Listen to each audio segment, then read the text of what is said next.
To order. Thank you all very much. We're glad you're here. We're going to start off with the flag salute. My friend Madeline is going to lead us.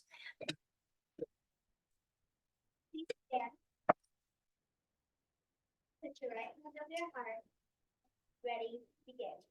I pledge allegiance to the flag of the United States of America and to the republic for which it stands, one nation, under God, indivisible, with liberty and justice for all. Thank you. Mom. I don't know Madeline's lesson. Oh, I didn't write it down.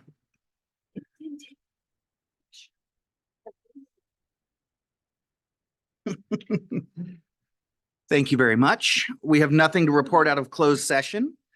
At this time, I'll entertain a motion to approve the agenda for this evening. So moved. Second, I'll second. all in favor? Aye. Aye.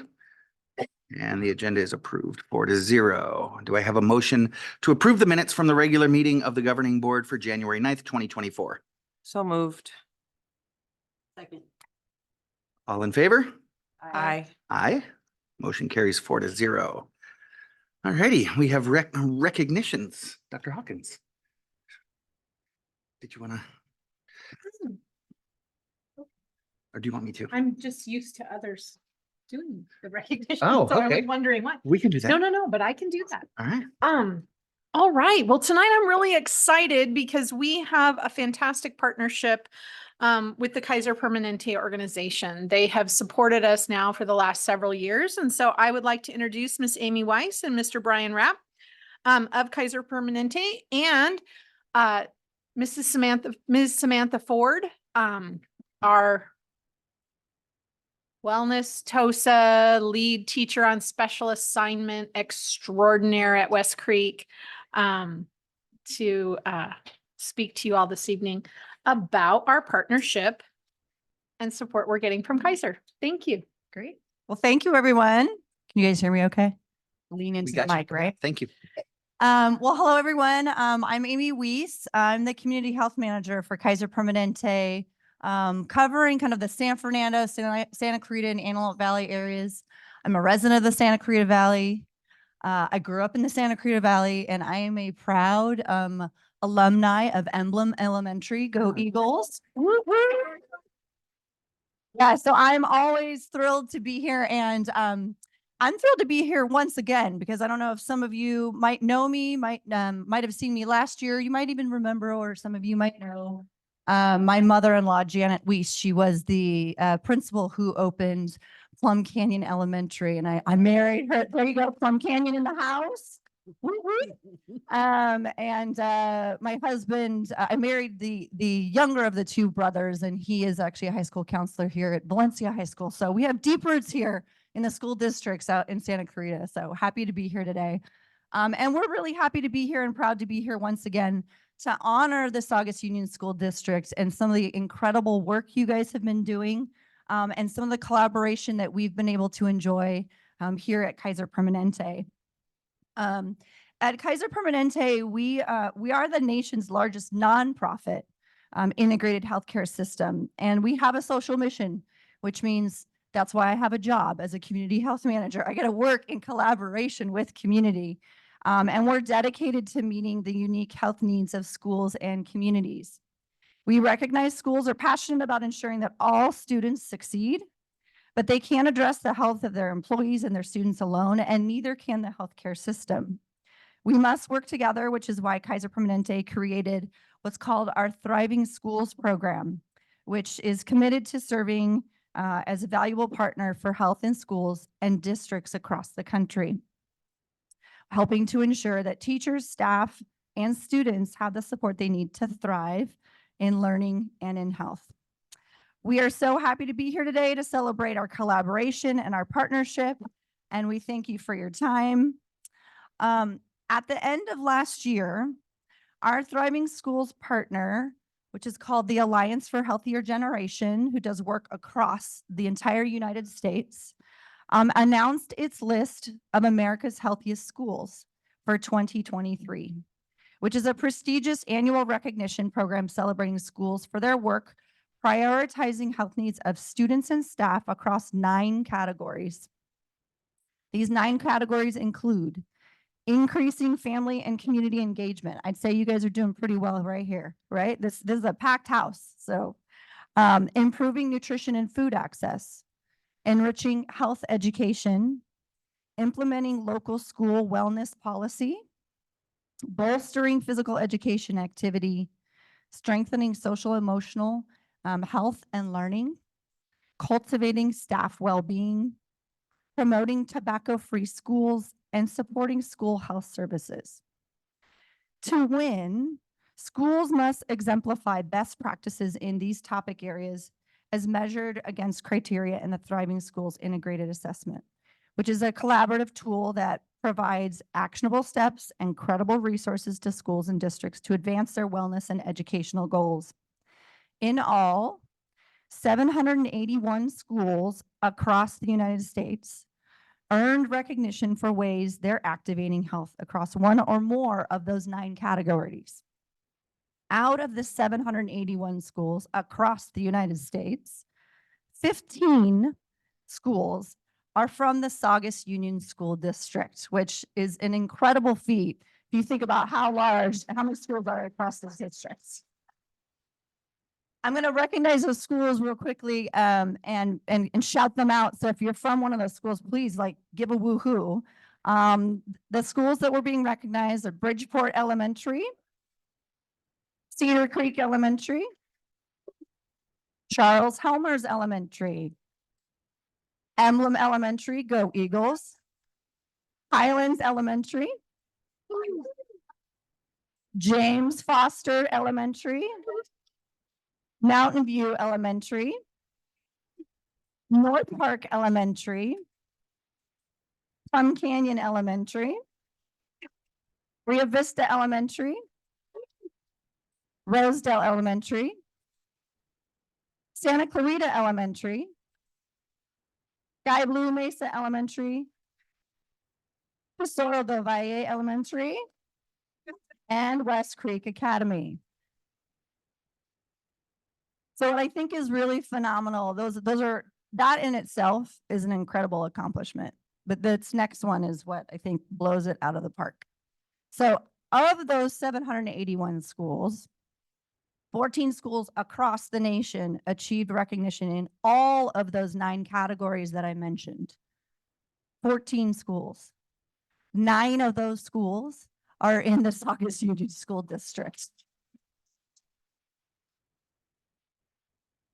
You guys should be incredibly proud, you as parents, you as administrators, you as the board, as the superintendent, as those teachers, those who are doing the work on the ground in the schools every day. So we're incredibly proud to be here to provide that recognition to you and celebrate your accomplishments. But there is one other thing that I want to take a moment to recognize, or one other person in particular.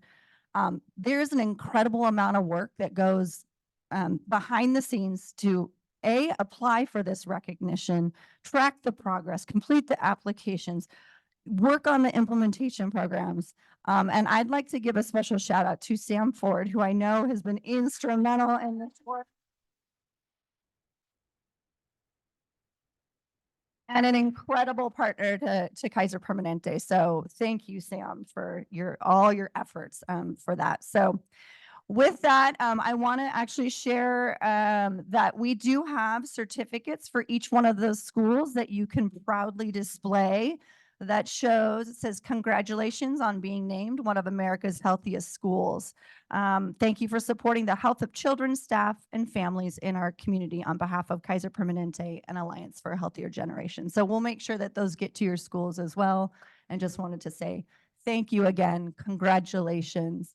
And we're so proud of you and so proud to be a partner of yours.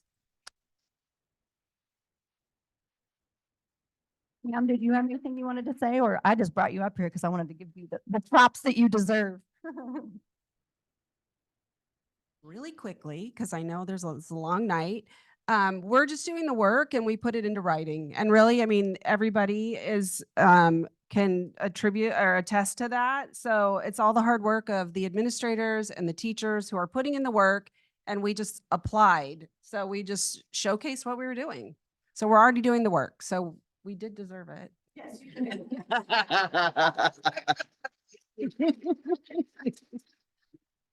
Well, we have one other quick announcement that we would love to do, another fun thing that we're proud to be here. And I wanted to introduce one of our leaders here at Kaiser Permanente, Brian Rappy, who is our area safety and quality officer for this next portion.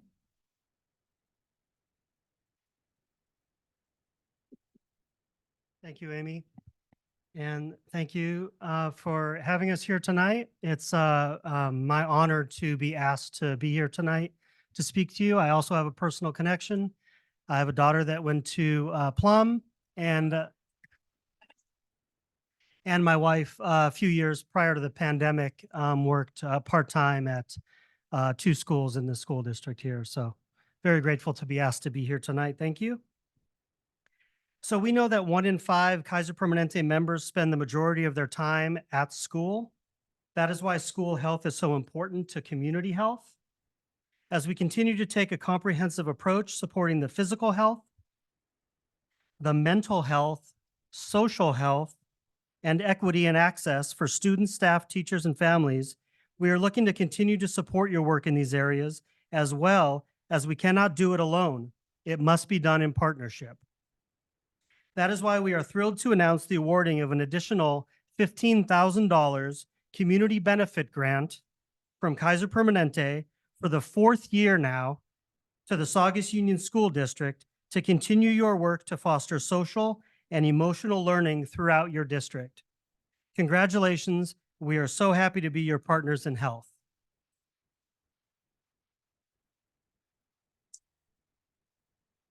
You know, we wanted to see if we could do the obligatory big check photo before we head out. Can we grab all of you guys down here for a quick photo? Thank you.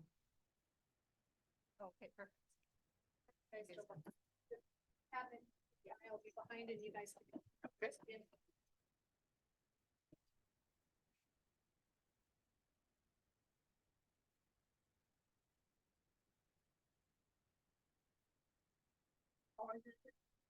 Let's let the board get in.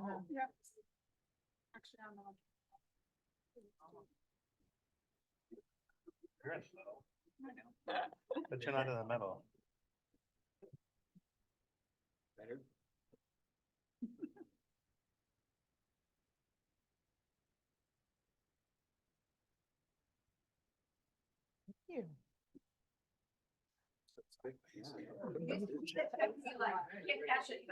Yes, but thank you so much.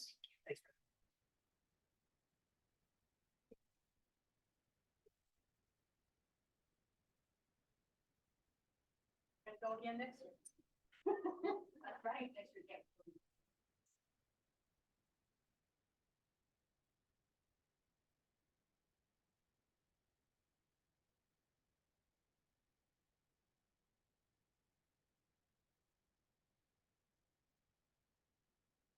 Ms. Weiss, Mr. Rappy, before you go, I just want to open it up for my colleagues if they would like to make any comments. Thank you very much. As you get older, you realize without your health, you have nothing. You can't enjoy anything without it. So thank you for partnering with us. And I mean, I'm a Kaiser member, so I know it's a really good organization. Thank you very much.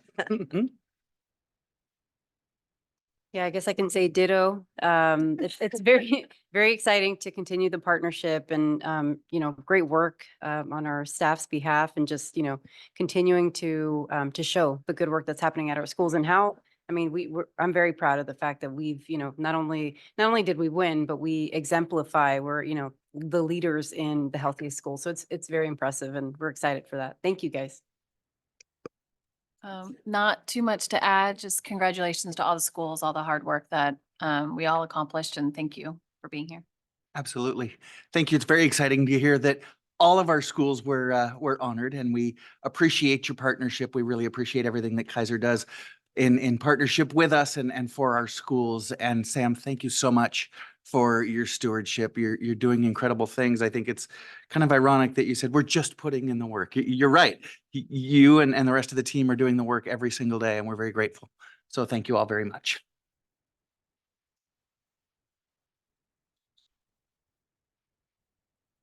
Okay, and we have our Above and Beyond Award, Miss Berries. This is my favorite part of the night, and this is one of my most favorite awards. If you are in the audience and you are receiving award tonight, could you take your award and come up front? Bring your award, come right up front, come all the way, and you're gonna smush together a little bit. And if you are online, if you'd like to raise your hand, and Mr. Heinlein will find you and bring you forward. The award that you're receiving tonight is Above and Beyond, and it's for students that go above and beyond. And we leave the category pretty open for a lot of different things. And students, you're going to hear us say some really great things about you tonight. Is there anybody in the audience, Mr. Heinlein? Is anybody to bring forward? Okay.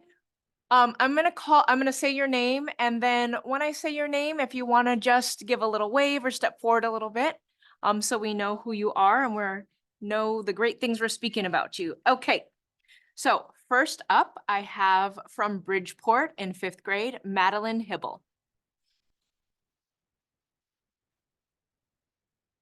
Whenever there is a need, Madeline is there to help. She happily serves as a junior coach out at recess. She mentors kindergartners when they need an older role model. She's a steady and reliable student rep on student council. That's the short list of how Madeline is involved. She's not just active on campus, she is above and beyond engaged, and we love it. Thank you, Maddie, for all your participation at Bridgeport. Congratulations.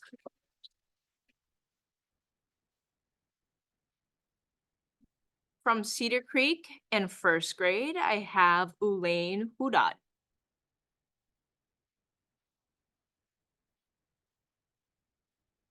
Elaine is always happy to help others. She is also fast to comfort those in need of a good friend.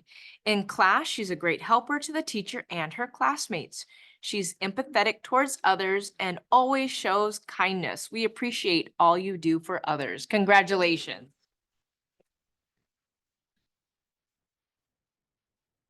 From Helmers in 6th grade, I have Anaya Devula Pali.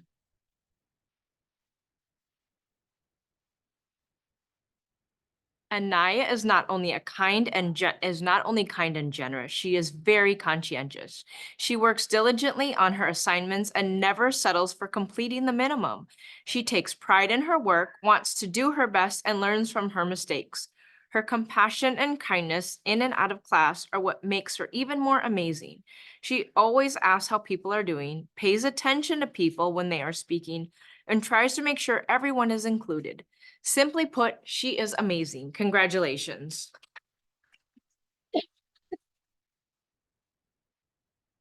From Emblem in 5th grade, I have Emerald Alejandra.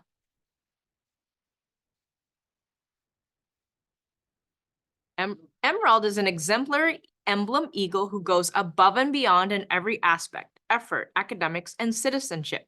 She's a role model and has great leadership skills and is a member of Emblem's Kids in Student Service. Recently, she has led the school in the Pledge of Allegiance and did so with such poise that other teachers went out of their way to praise her. She always has a smile on her face and a positive attitude. She's always thinking of others and how to make their day better. Emblem is so lucky to have you. Congratulations.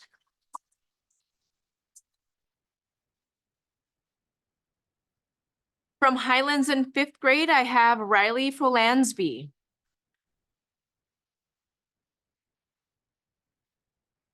Without any hesitation whatsoever, Riley goes out of her way to include anyone who might need a friend, a partner, or someone to play with.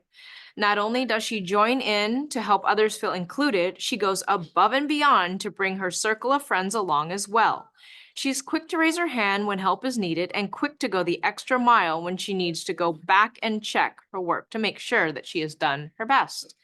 Riley, you make us proud at Highlands to be your teachers, your friends, your classmate, and your principal. You are definitely a hawk that flies above and beyond. Congratulations.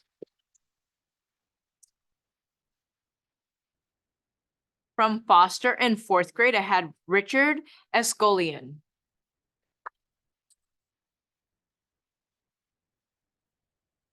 Richard is the perfect student to receive the Above and Beyond Award. In class, he is consistently looking to challenge himself and goes above and beyond to participate in every lesson. As a leader, he was selected to represent our class as a class representative.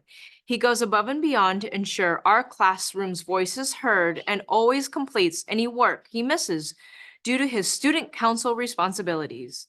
He's a student that every teacher wants to have in their classroom due to his above and beyond attitude. Congratulations.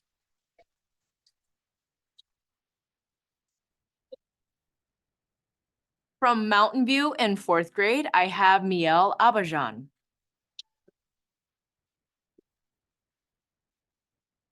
Miel is the model student for above and beyond in all areas. Academically, she always pushes herself to exceed expectations and does so with a great attitude. No matter the challenge, she displays a growth mindset and willingness to dive deeper into her learning. In addition, she's respectful, engaged, and motivated. She's also a fantastic, responsible student service member. Lastly, she goes above and beyond in her kindness and empathy. She's patient and inclusive with everyone. She goes above and beyond to help support her peers and makes others feel valued. She's a rare student who will definitely make a great positive impact in the world. Congratulations.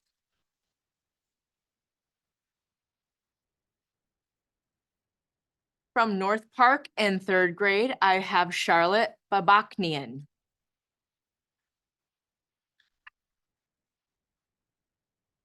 Charlotte is a role model student in every way. Not only does she demonstrate the understanding of how our classroom runs, but she encourages others to do the same. If anyone needs assistance, Charlotte is there to help them. She will always go above and beyond. Congratulations. We are so proud of you.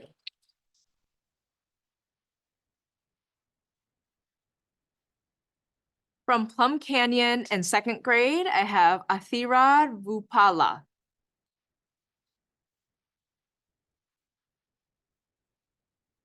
Athirad always goes above and beyond inside and outside of class. He has an appetite for learning and makes connections across different subjects.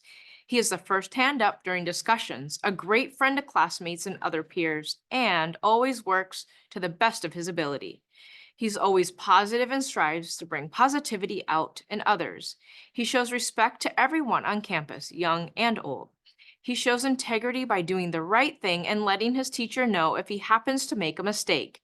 He's determined to excel in everything he does. He will often go home and research something and share additional information to classmates the next day.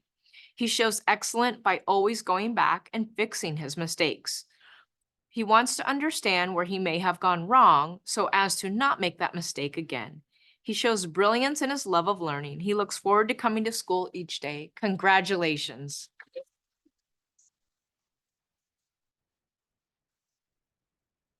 From Rio Vista in 2nd grade, I have Julian Barraza.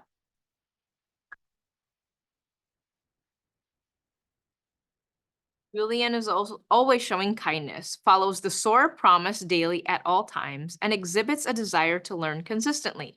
He shows kindness and inclusiveness out on the playground, as well as in the classroom. He sets the example to his peers by always doing his best, staying on task, helping others, and participating. He has a heart of gold and deserves this award. He is wise beyond his years, shows empathy daily, especially during our social emotional learning circle time. He gives genuine praise and affirmations to his peers, and he is the kind of person that lifts others up.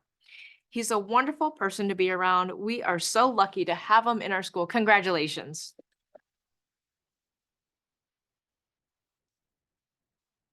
From Rosedale in 5th grade, I have Madeline Mathowitz.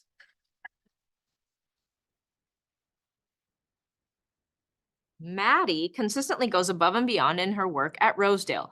She goes the extra mile and turns in each writing assignment with detailed race evidence, and with all work shown in other subjects. She even advocates for test corrections to ensure she and her fellow students will succeed in math. Maddie leads by example of excellence, always encouraging others to do their best as she demonstrates road runner pride. Congratulations.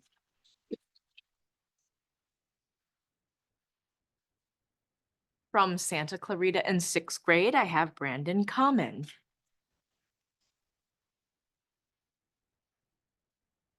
Brandon consistently demonstrates our 3 R's: be responsible, be respectful, and be ready. He displays excellent citizenship skills and tries his best in everything he does. He's always doing what is expected of him and is extremely kind to everyone around him. He is pleasant and enjoys being at school. Brandon is an outstanding individual and he is a role model to others. He goes above and beyond, inside and outside of the classroom, and he is very deserving of this wonderful recognition. Keep shining. You truly make a difference. Congratulations.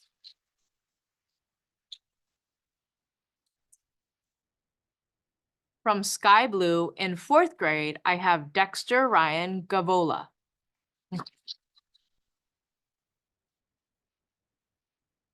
Dexter Ryan is the perfect student to receive the Above and Beyond Award. In class, he's consistently participating in the class discussions and explanations of the lesson being taught. He's an excellent student. Dexter has grown very far in his diagnostics and participation in class. He's a shyer kind of student, but develops his explanations with stories being read in partners, as well as making sure those at his table understand the lesson being taught. He goes out of his way to learn more of a subject to advance his levels. Congratulations.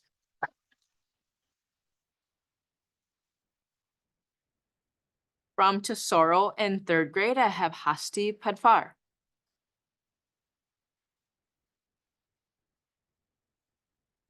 Hasti deserves to be recognized for the Above and Beyond Award for 3rd grade. Anyone that observed Hasti in the classroom can testify that she gives no less than 1,001% each and every day in all areas of study, even when she's on a break. Just check out those iReady lessons. She loves engaging in our classroom discussions and happily completes her assignments and is eager for more. She's always looking to improve herself. She's a wonderful class role model and demonstrates tremendous citizenship. Our classroom is made brighter by the light that she shines. We are so proud of you. Congratulations.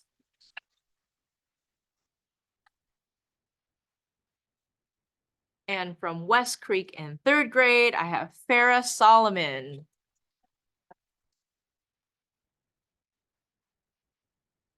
Farah is a model 3rd grade student. She displays fantastic citizenship and models great behavior in the classroom. She's also very kind to her peers. She displays wonderful work ethic. She always takes her time, turns in neat work, and never rushes. She puts forth her best. Her teacher, Miss Arnold, and West Creek West Creek staff are so proud of Farah for going above and beyond in her effort and citizenship and being an honest, optimistic, willing leader at West Creek Academy. Congratulations.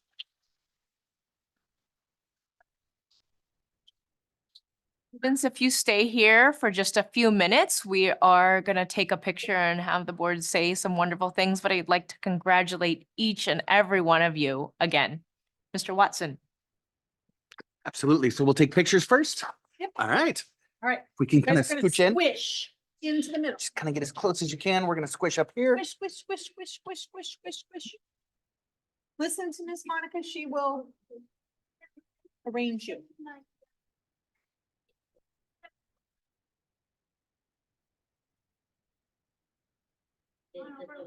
The big step. Everybody else, please a little bit more behind you. So step forward. Matt, you wanna step forward? Maddie's like, I'm not the younger. I'm old. I'm a 5th grader. There you go. There you go. Yeah. Look at you, Monica. Right there. Move your way to. Big smiles, everyone.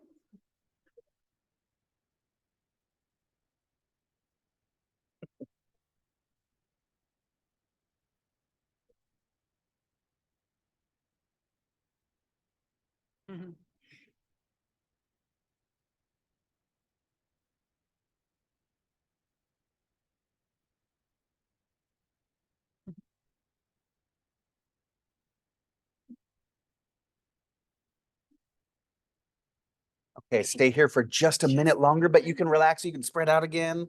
And my colleagues and I are going to say some nice things about you now. Now we're gonna talk fights. Are you embarrassed yet? Not yet. No, they're loving it. Okay, Ms. Cooper. I think this is the first time we've had all 15 recipients here live and in person. It might This is be. exciting. What a great award to get. I believe that whatever you get in, whatever you put in, you get out in life and in school and in life. And you guys are already ahead of the curve. If you're going above and beyond now, you're going to have a very exciting life. And also thank you to all of you parents for bringing your kids out for us to celebrate with tonight and for the time and love that you put into their raising.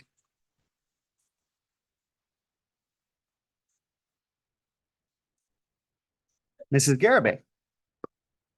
I was going to say, I think it's so impressive. Some of the things that came up with all of the, just when we were talking about all the different students is they think about others above themselves. They're helpful. They do their best. And I just think it's so impressive that at such a young age, you guys have figured out that, those are the keys to doing well in life. It's really about giving back, right? So giving back to your school, giving back to your community, doing your best in everything that you do, and helping others as much as you can. So you guys are all just wonderful kids. And similarly, we thank the parents for bringing your students here. It's so nice to be able to celebrate them. And really it starts with the parents and all the support that you give them. So thank you guys so much.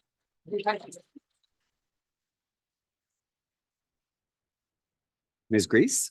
Not too much to add, but you guys should feel really proud of yourselves for getting the recognitions from your teachers and principals and staff. And I think really rewarding for you guys to be here for tonight, and parents, again, thank you.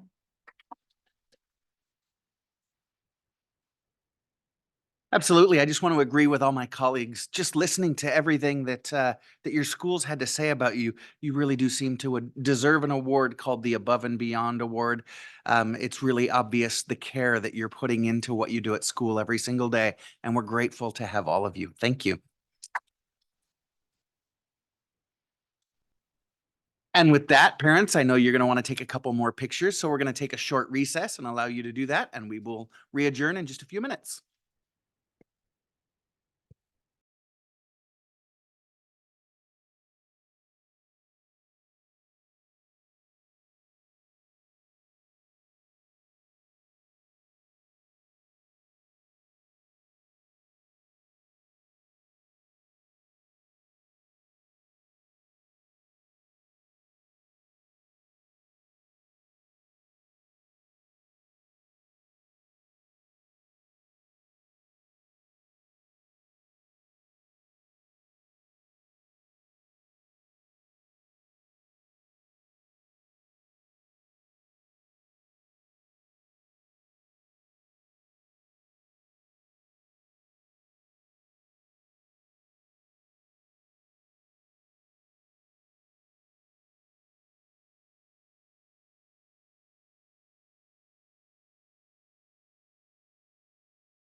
Thank you. We're going to go ahead and reconvene now. Before we move on, I want to apologize again. I did it again. Wanted to memorialize the fact that Mr. Trunky is not able to be here with us. He's dealing with some family business this evening. And with that, we will go ahead and continue. And we will hear from the Saugus Teachers Association, Dr. Carlene Schut.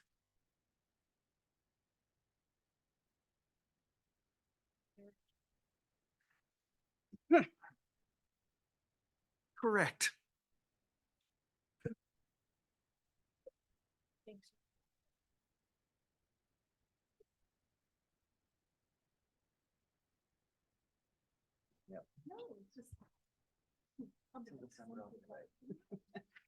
Good evening, Cabinet Board and community members. STA would like to congratulate students acknowledged for the Above and Beyond Award tonight. These students show a sense of dedication and commitment to work that is above and beyond the average. We know these qualities and work study habits will get you far in the future. So this is Kindness Week, and when reflecting on what kindness means or who most embodies it, my first thought was Kid President. A favorite quote of his, be somebody who makes everybody feel like somebody. The people who do this job day in and day out, year after year, are our Saugus teachers. They turn frowns upside down. They greet kids with handshakes, hugs, or high fives. They make sure shoes are tied and zippers get unstuck. They message parents for forgotten water bottles, snacks, lunches, library books, and just maybe homework. Teachers know the time to be awesome is now, even if they got zero sleep.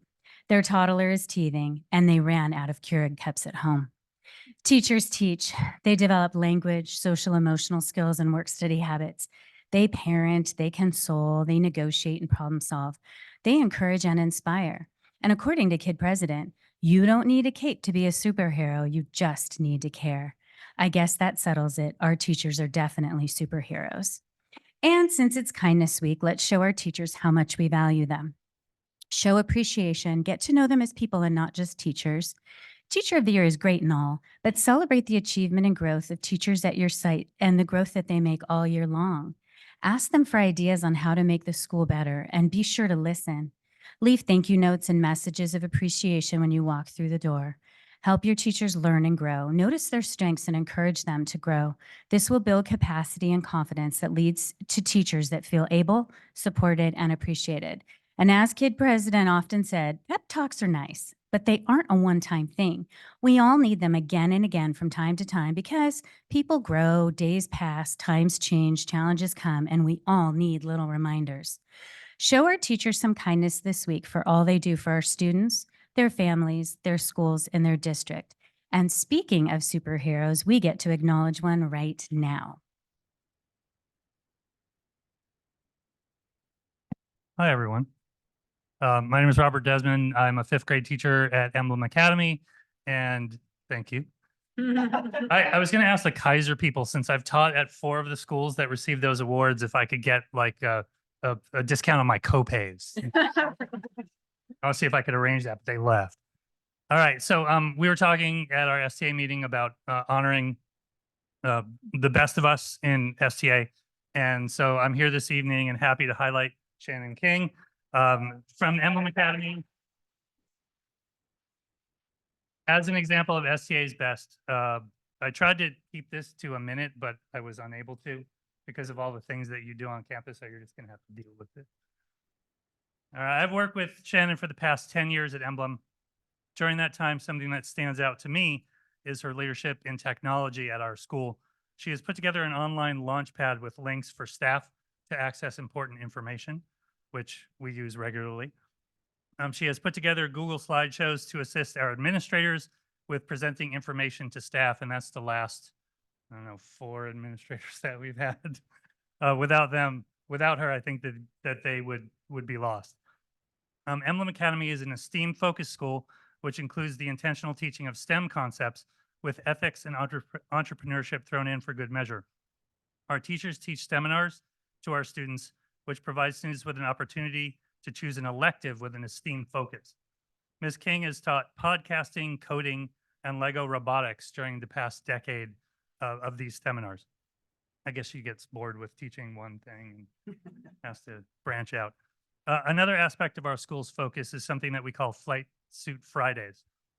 Shannon has demonstrated leadership here as well, putting together slide presentations on NASA-related topics that are used by teachers from transitional kindergarten through 6th grade.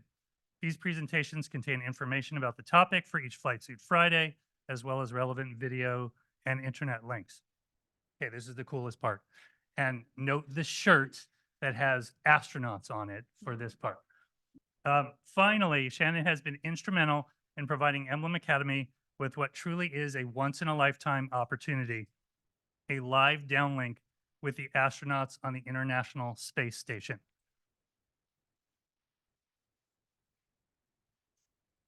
Ms. King wrote the application that made this event possible. She has attended virtual meetings with NASA personnel to coordinate details of the event. She has coordinated the filming of the questions that our students will be asking the astronauts. She has written letters and social media posts to inform our community about this amazing opportunity.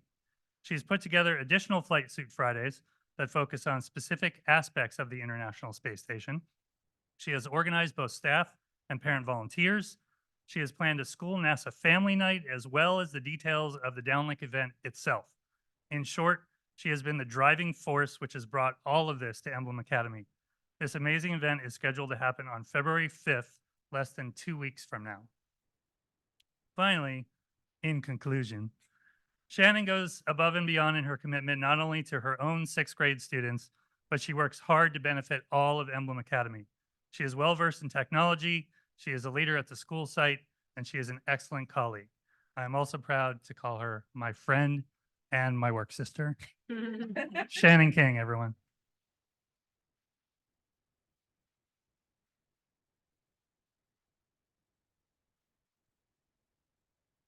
I just must say one more thing. Thank you for your out-of-the-world service in our schools.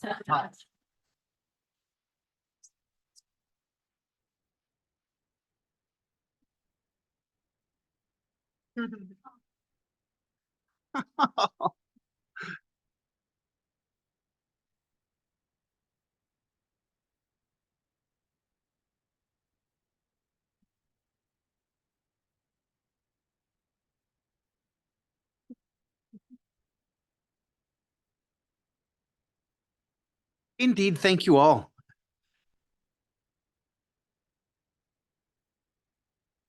And Mr. Desmond, I did just mention the folks from Kaiser. They said stop by tomorrow. They've got a free flu shot for you.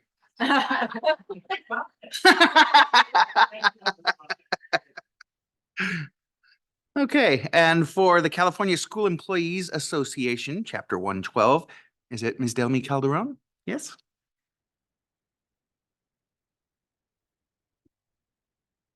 And company.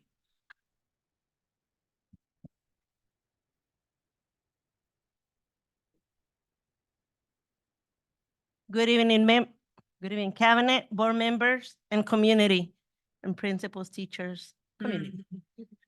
My name is Delmy Calderon. I'm the current chapter president, and on this great evening, I have the honor to present to you the 2024 e-board members and some of the negotiating team. So we have Sylvia Arnone, our vice president and lead negotiator. We have Teresa Kim, our secretary, Marcos Hernandez Chavez, our chief union steward, Maureen Reed, secretary. Treasurer. Treasurer. Treasurer, secretary. And Antonio Arana, communication officer, and one of our negotiating team members, Lydia Webster. And tonight's speech will be presented by Sylvia.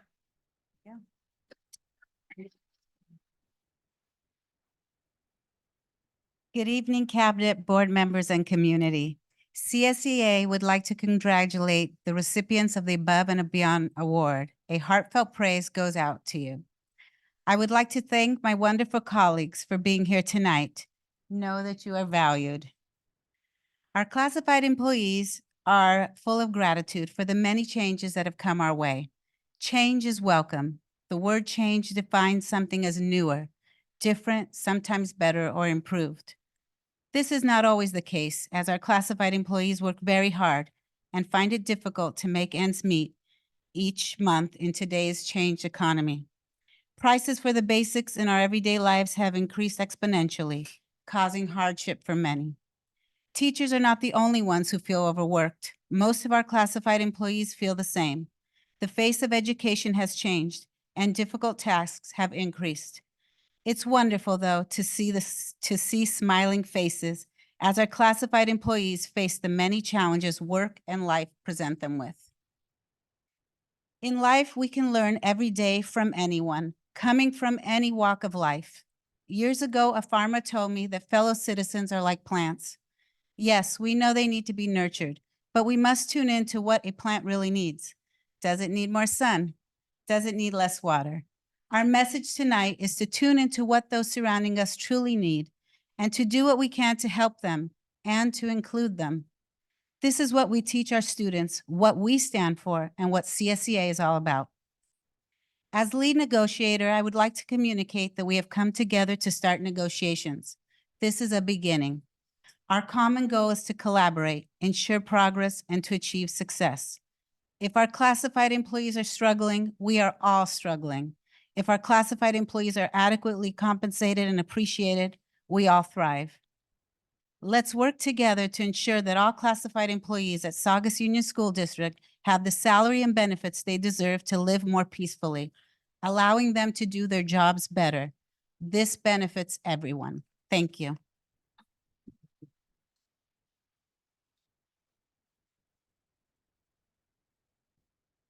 Thank you all. And representing the Saugus Administrators Association, Ms. Katie Demscher.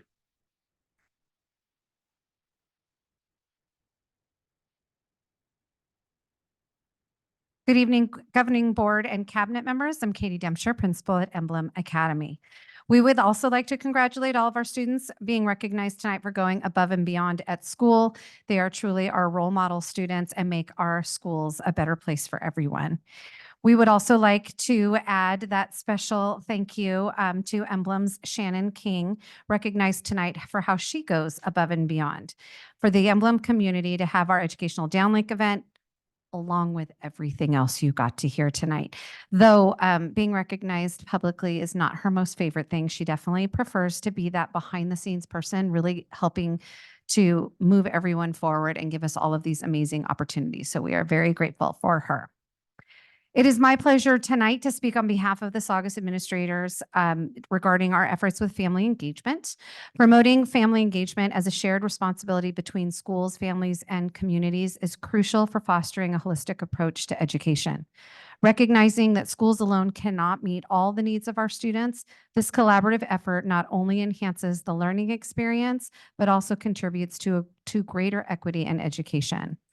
As educators, we actively initiate communication and build bridges between schools, families, and communities. We're encouraging open dialogue to create a supportive network for students and promote the programs and services that are vital to our students and families. Examples of these include phone calls, messages from teachers, office staff, parent liaisons, social workers, administrators, and often classified staff members that are connecting with our students. And we invite them to workshops, meetings, and celebrations regarding their students' academic and social and emotional growth.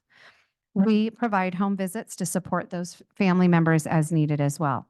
We empower families to actively participate in their child's education by providing resources and opportunities for parents and caregivers to be involved in the decision-making processes and educational activities. Much of this information comes through meetings with our site councils, our ELACs and DLACs, and our PTA meetings. We strengthen the connection between learning at school and at home by encouraging consistent support for academic and social emotional development to reinforce a positive and collaborative learning environment. Our ongoing dialogue with parents through parent meetings, 504 meetings, and SST meetings bring teachers, support staff, and parents together to have targeted discussions and brainstorm interventions for our students. We foster meaningful relationships between educators, families, and communities by recognizing and celebrating the diverse backgrounds and experiences that contribute to the richness of our learning environments. Teachers are integrating these celebrations in classrooms as they tie these into the standards being taught, and our schools as a whole are providing various celebrations such as holidays around the world, multicultural festivals, Hispanic Heritage Week, and Notable Women, just to name a few. Some have begun equity communities to help brainstorm and plan these events. We encourage a forward-thinking mindset that explores innovative ways to enhance family engagement as we embrace new approaches that consider the evolving new needs of students and our community. Our monthly coffees with the principal center topics around the unique needs and interests of each of our school communities, as well as the district at large. Our schools continue to develop a foundation for active collaboration, ensuring that education becomes a collective effort that extends beyond the classroom. This approach not only benefits individual students, but also promotes a more inclusive and equitable educational system. Administrators are actively engaging in activities that promote ongoing communication between schools, families, and communities. Reflecting on and updating progress towards last year's single school plans is a valuable step in ensuring continuous improvement. Collaborating with our educational partners to develop goals for the upcoming year at the site level demonstrates a commitment to addressing specific needs and aligning with the district's LCAP goals. The utilization of information from the annual connectedness survey taken by families in the spring is a key component that adds a data-driven dimension to our planning process. This survey serves as a valuable tool to gauge the level of connection and engagement between our schools and families. The insights gained from such surveys help inform our decision-making, identify areas for improvement, and highlight our successes in fostering a sense of community and collaboration. And we had a wonderful opportunity to showcase that last week in our special board meetings with all of you. By integrating feedback from the families through the Connectedness Survey and other meetings and workshops, administrators continue to tailor our strategies and goals to better meet the unique needs of our school communities.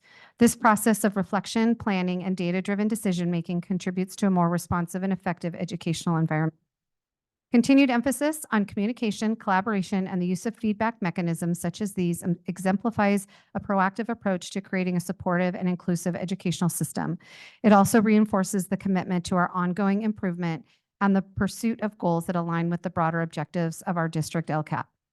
As stated by Ann Henderson, a founder and senior consultant with the National Association for Family, School, and Community Engagement, quote, "Parents who are involved in their child's education are more likely to have children who succeed at school." And isn't that what we are all working toward? Ensuring all students achieve at high levels of learning. Thank you to all of our students, parents, teachers, classified staff, administrators, and community members for continuing on this collaborative journey with us. Have a wonderful evening. Thank you.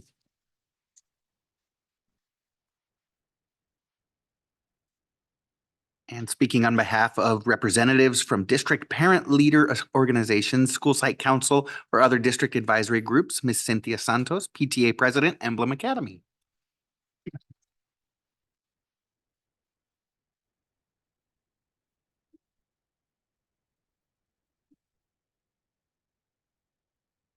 My name is Cynthia Santos, the current PTA president. I've been serving on the board for the last 2 years, and I had a really nice speech written up, but Mr. Desmond, you sat down next to me and you copied me, so no, it's a very short speech. Yes. We are very excited, again, this year to be on the board and to try to figure out how to engage our families. It's still a tough thing to do because of COVID. We still have a lot of families that are not joining in. They're not coming in to try to help.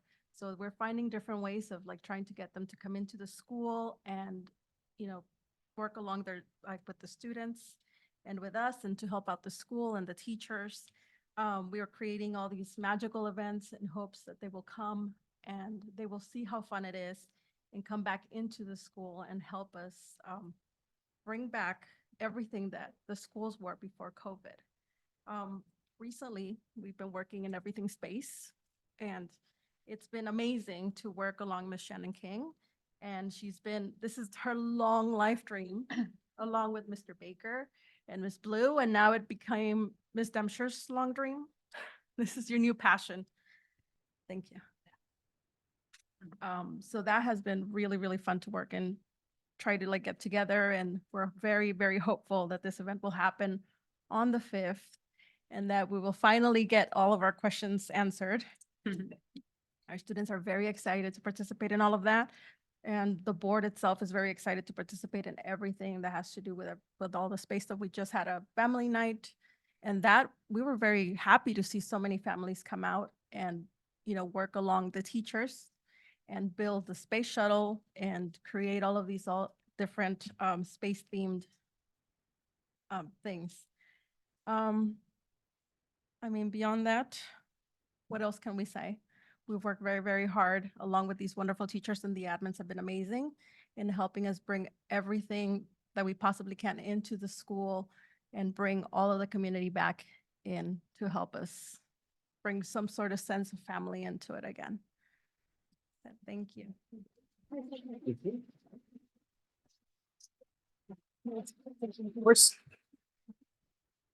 Mrs. Santos, you and your team set an extremely high bar. We have amazing PTA and parent leader organizations in this community. Every single school does an incredible job and always has something very special. But at Emblem, they are special in the high bar that you set, whether it's the magical Grinchmas book fair, or this year was the fairy tale. They made trees and they had wishing wells and books and everything. And I've seen pictures of what the space place looks like. I get to be there tomorrow, so I'm very excited about that. So just know that, people see all of that and they think, oh, how would we participate in all of that? But you guys do a great job of including everyone and everything, but they are fairly amazing when it comes to their events. So thank you.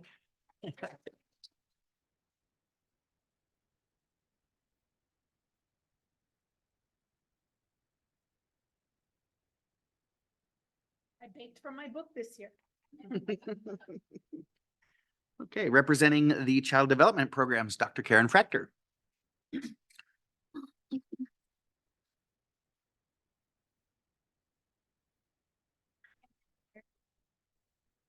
I'm going to introduce Justin Rodriguez. He's one of our assistant site supervisors who will be speaking tonight on behalf of our Child Development Program. Good evening, board members. I wrote a little something, cabinet community members.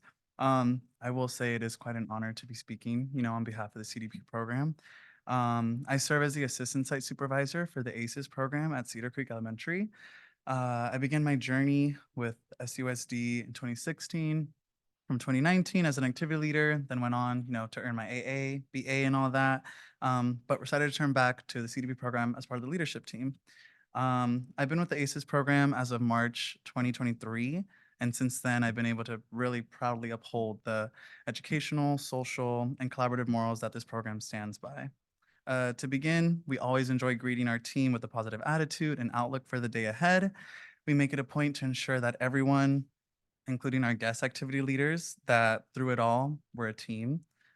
We show up every day in the moment to be with our students with the motivation to implement social, emotional, physical, cognitive, science, and mathematical activities. For instance, our brand new mini little Ozobots have granted the opportunity for children to experience technological advances that promote science, technology, engineering, and mathematics, all while collaborating with their peers. In addition, the amazing physical education equipment, such as our STEM golf set and our jumbo-sized Tetris blocks, has also granted us the opportunity to practice team building and social skills with our students. Furthermore, we really do encourage our team to genuinely get to know the students and the families in order to further promote social and cultural collaboration with the families that we serve. Additional highlights of our program include Friday Fun Day, in which our team creates multiple centers that include literacy, art, free choice activities, as well as karaoke Wednesdays, which is a personal favorite. Nevertheless, our ultimate goal is to truly create learning experiences and promote social interaction among students who don't usually get the opportunity to creatively express themselves as they wish. While of course, never forgetting the true reason why we are all in this position to make a difference. Thank you again for your time and consideration, as well as the opportunity to help fund memorable experiences that these kids will remember for a lifetime. Thank you.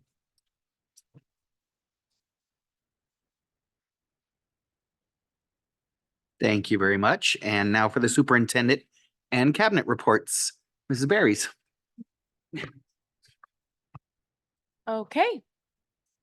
From Student Services, I would again like to congratulate our Above and Beyond Award winners tonight.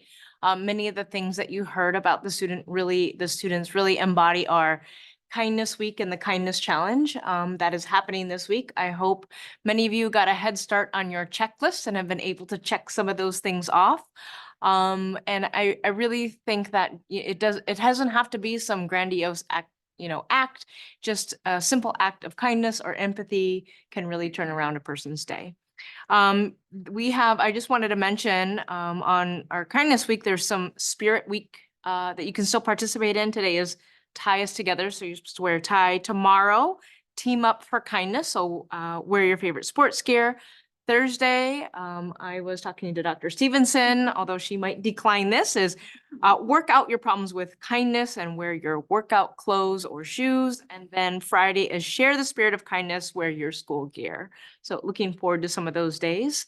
I also wanted to share that we have gone through all of the transfers for the Santa Clarita families. I know that the school closure was a very long and difficult decision that the board and superintendent and cabinet and community had many discussions on. And it was very clear that we wanted to make sure that the transition was as smooth as possible and that all the families that would be displaced would be able to get the schools that they chose. And I'm happy to say that we were able to do that. We went through those last week and we are able to approve all the families that put in their transfer for their first choice schools. We are in the process of notifying them now, so I did want to share that and thank everybody for helping with that process. The other thing I just wanted to share is our babies of our district. We started on Monday. It was our first day in the rain of our collaborative preschool, and I didn't realize how collaborative the preschool would be on the back end of that with all the departments. So I really want to say thank you to the people in HR, to facilities, to Ed Services, to SST and everybody and Cheryl at the site for making that happen. And they were just so cute in the rain, nonetheless, with their little rain boots and their blankies and their Ziploc bags. But the parents were excited, the students were excited, and it was a great experience. So that's all I have to report, and I will turn it over to Mr. Clement. All right, Mr. Clement. All right, good evening, everyone. I want to thank everybody for coming last week to the special board meeting for data, especially Bridgeport and our team over there for having us.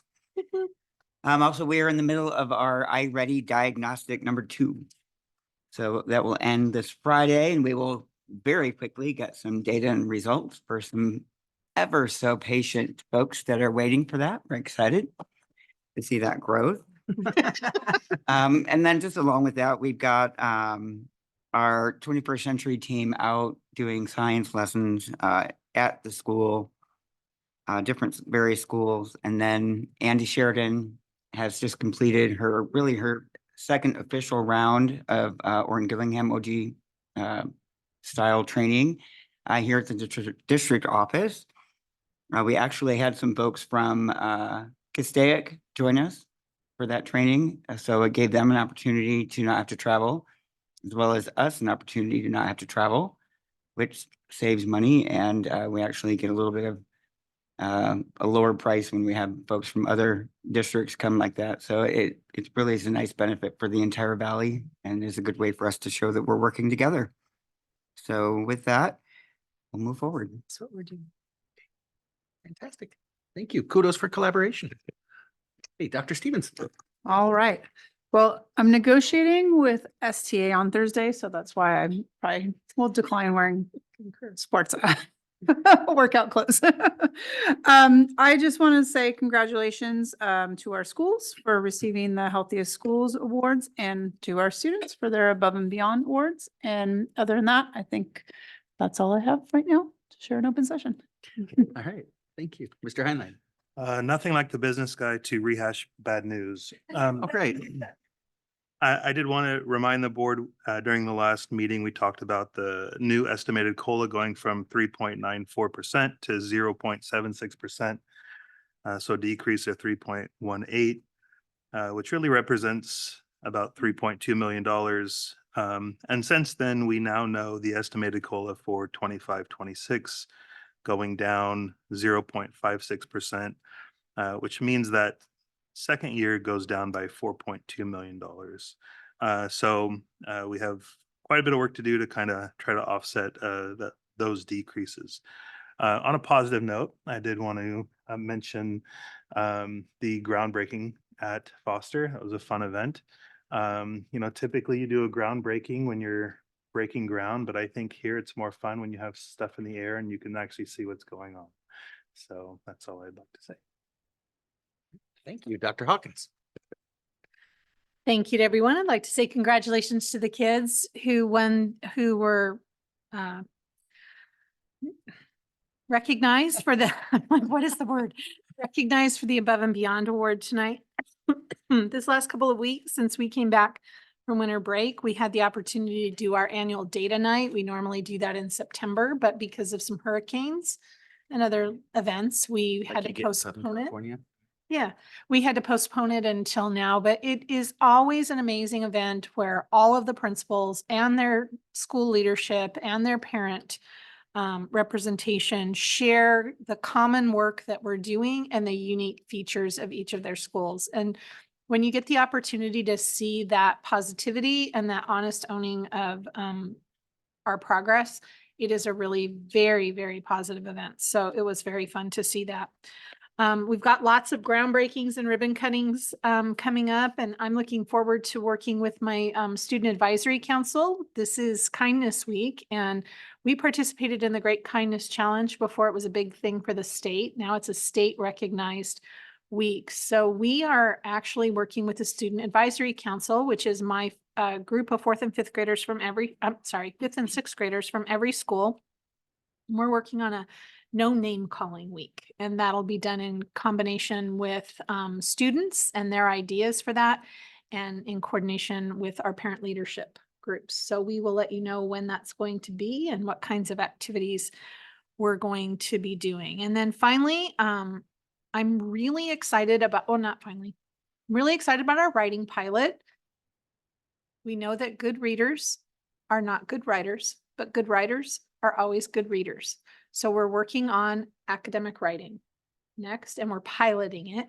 And I get to team up with our fabulous TOSAs and do some workshops next week. And then finally, I want to congratulate everybody, because this is everybody. It's kids, it's staff, it's parents, it's administrators within the organization, it's administrators at the district office, it's the whole organization. We are up almost a whole percentage in our average daily attendance over last year. And that is a very exciting thing to be, because it shows that we're getting back to normal. It shows that our kids are in school more often. And given the recent change in the COLA, it also helps us with our financial challenges going forward. So thank you to everyone for that, and keep it going. All right, thank you. And on to board reports. Ms. Cooper. Thank you. I was really disappointed to see that most of the Emblem group left, because Mrs. Desmond was my daughter's teacher when Emblem was located at Highlands. And if you ever doubt the effect that teachers have on the entire community, I was excited to see her. I'm always excited to see teachers of my children. I also attended the groundbreaking. That was very exciting. Small world, because the principal, Mrs. Rudder, is the mother of one of my daughter's high school friends, one of my favorite friends of my daughter's. So it's always a pleasure to see her, but it's also exciting to see the progress in building. She was so proud of her gold shovel. Oh, she should be. Yeah, and she's an amazing lady. I also attended on Thursday night the information session with all the schools. I really enjoyed the fact that we rotated around, so I got to talk to more of the, more people from more different schools. Thank you again to all of the principals and the teachers and the community members and the parents that came out and spent the time, sharing information with us.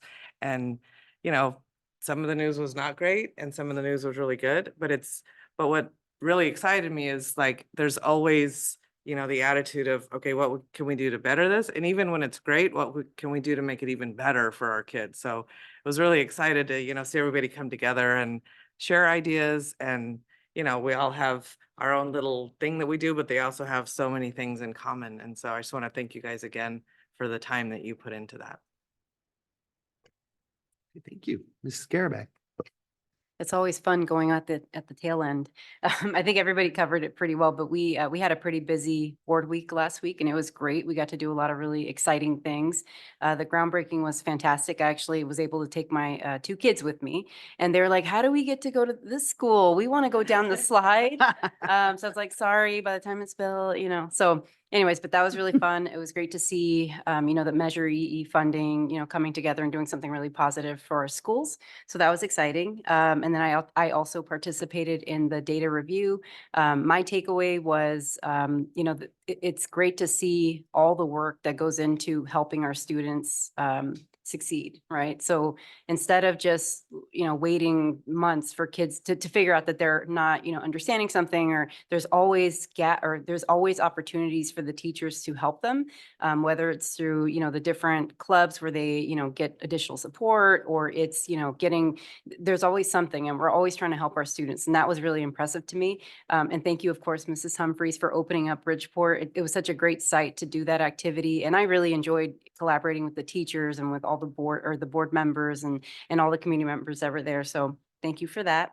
And then, of course, congratulating our students. We said it earlier, but it really is impressive to see kids that are, third graders who already understand how important it is to give back, to do your best, to try your hardest, to help others. Like, I just think that's so important. And, I can't wait to see these kids in a few years, because they're going to be our leaders. I mean, these guys are going to be our ASB presidents. They're going to be, the ones that are coordinating fun activities at their school, and get others involved. So it's very exciting to see that we have a really good future ahead of us. So that's it for me. Thank you, Ms. Grease. Nothing for me. Okay. I'll try to be brief and not so redundant. The groundbreaking at Foster was fun. The special board meetings, we have been busy indeed. I just wanted to say thank you to all the school communities that came out. You're sharing, you're owning, you're collaborating. The synergy that you all build on a regular basis is inspiring. So thank you. I want to thank my colleagues for our special board meeting back on last Saturday. We appreciate your diligence and dedication. Yeah, a whole 2 days Yeah, ago. a whole 2 days ago. Gosh, we have been busy. And that's not all. Yesterday evening, I attended the LA County School Trustees Association meeting. We had some good conversation, voted on some updates to our bylaws and things like that. And then there was a really robust discussion around the idea of artificial intelligence, not only its implications for students and learning and things like that, but its implications on school employees and safety. And yeah, there was some scary post-apocalyptic stuff. I don't know that I believe it, but I cited a survey that said 85% of the jobs that will exist in 2030, 6 years from today, don't exist today.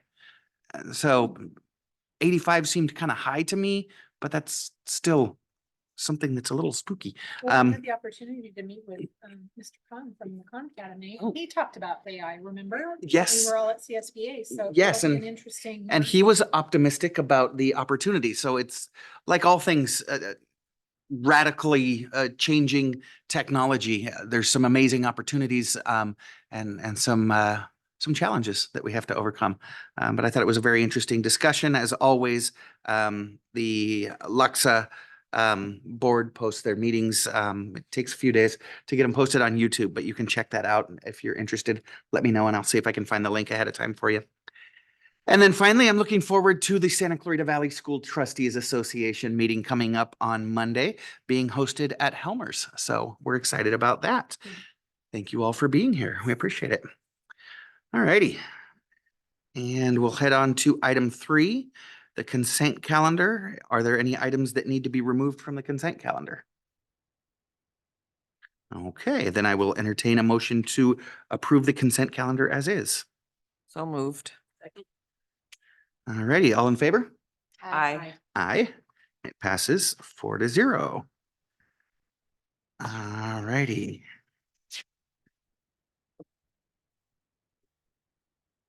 And item 4, presentations. Let's see, Mr. Clement.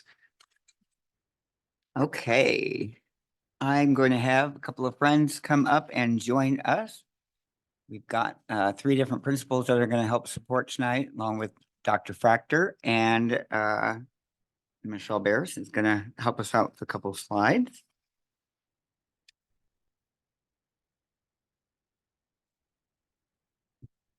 Don't be shy, like.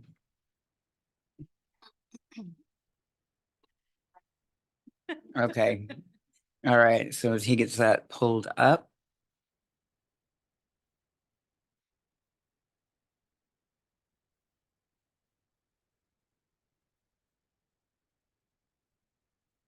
So tonight, this is our update for the LCAP, our mid-year update. You can see that this is specific to this year, although we are in the 3rd year of the 3-year LCAP cycle. So closing out this year, we will move into the next 3-year cycle that will begin next year as we get started. So you're going to hear a little bit about our update for this year and then our process and some of the dates as we move forward. Go ahead, Nick. So these first couple slides are slides that you're going to be used to. We used them a lot in previous years, but the information is obviously updated. The main thing that I want to draw your attention to here is out of our 9,100 students roughly, our total unduplicated count is almost 38%, which is an increase. So that will benefit us as we look at the funding that we're getting and the things that we're able to do for our students, because that is a per pupil dollar amount that's coming in based on that number. And you can see the English learners, the foster youth, and the low income percentages that come together to make that unduplicated count. And remembering that LCAP is funds that are supporting increased or improved services for those unduplicated count students as our primary focus. Yes, everybody at the sites will benefit from the things that we're doing, but the focus and the target really is towards those unduplicated folks. I think. And this slide just really talks about how our LCAP is aligned to the 8 state priorities set forth by the California Department of Education, with a focus on conditions for learning, engagement, and people outcomes. And as Mr. Clement mentioned, the LCAP is a 3-year plan, and we annually update it every year, that has goals, action, services, and expenditures to support positive student outcomes aligned to those and addressing those 8 state priorities. And it helps us really make sure that we are apportioning that supplemental funding, specifically and principally targeting our unduplicated count students to increase their achievement and close that achievement gap as well. And it's also an opportunity for our educational partners to really participate in this process. As we say all the time when we talk about LCAP, it's not just a plan, it's the actions that we're living every day and the work that we're doing at the district level, all the way down to the school site, and then in the classroom and what's happening with our students. Next slide. Okay, so these are our 5 LCAP goals. We're going to go through them one by one, so I won't read them individually. But the colors we left in representing the different areas for the priorities. That burnt orange color is the conditions for learning. The 2 pink categories are more focused around engagement, and the 2 teal categories are more focused on pupil outcomes. So we will go through each goal and talk about what the goals are and where we're at with them as we go through each slide. So goal 1 essentially focuses on engaging our family in that decision-making, or families in the decision-making process within the school district to support student achievement. And so what we have here is we have the metrics that we utilize to measure our progress in achieving this goal. We had our baseline data that was pre-COVID, and that was our data at that time, back 2018-19 data, because we always take data from the year prior. And then we have in the middle column, you're going to see throughout the presentation tonight, is our mid-year update. This is our data that we have as of now. Some of the data we'll see is from our California dashboard. So some data is actually reporting on from last school year, and other local data is current data, and we'll address that. So we have our mid-year update, and then that right column, the expected data, is what in our 3-year plan, what we were expecting when we first drafted this LCAP. On the status on the right, you'll see whether those metrics are complete, meaning we've gathered all the data. In progress, some of our data we have not been able to gather yet. So I just want to highlight here, when we look at the top 3, we continue to have no misassigned teachers in terms of percentage, whole percentage. We have 100% of our students are having access to their textbooks, and our facilities are in good repair. We don't have any facilities that do not meet good repair. And the other connecting to survey questions, we still haven't collected that data yet, so we're in progress. Next slide, please. Okay, when we look at the funding for Goal 1, a couple of things I want to mention. These are, you're going to see in that second column or that last column, they're based off first interim numbers, right? So these budget numbers are from the fall. So they're going to not really reflect half the year's spending. It's going to be, a couple of months ago when that was reported. So a lot of them are in progress, and a lot of them are tied to people and salaries and things that will come out as the year goes on. One example, though, that I want to draw attention to as we look at developing programs for our families and supporting our families, you notice translation services there on the bottom. Tonight, we actually had a family that had requested translation from an Arabic language background. So we were able to provide that person, and I saw that person here translating and working with the family. So that was a unique thing that we discussed today, and Michelle was able to help organize for the awards.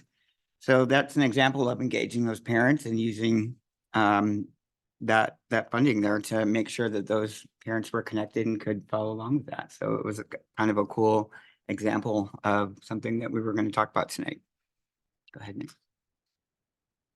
So we wanted to provide you just a snapshot about parent engagement and just highlight some of those things that we can, we have in our plan. There's an action, but what does that really look like in practice? So some of the things, we've done a lot of significant work to really engage our different community and family members. So just an example, we've collaborated with Golden Oak Adult School. They are providing English as a second language classes. They started off at Cedar Creek. We had a full class. All students actually remained the entire time, and now we're in their second semester and continuing. And we had such a long wait list that we opened up another class for families. These are families, so it wasn't open up to the community, but these are parents and grandparents of our current students who are learning English as a second language through the Golden Oak Adult School on our school campus. So while their kids are in school, they are in school as well. What's really cool about this is the impact, right? So just an example, some of the adult students who participated in the classes actually signed up for citizenship classes. We had one get a position as a bilingual aide, and then we had another enroll as a pharmacy technician. And that's just a few of the things that are happening as a result. So it's really exciting to see.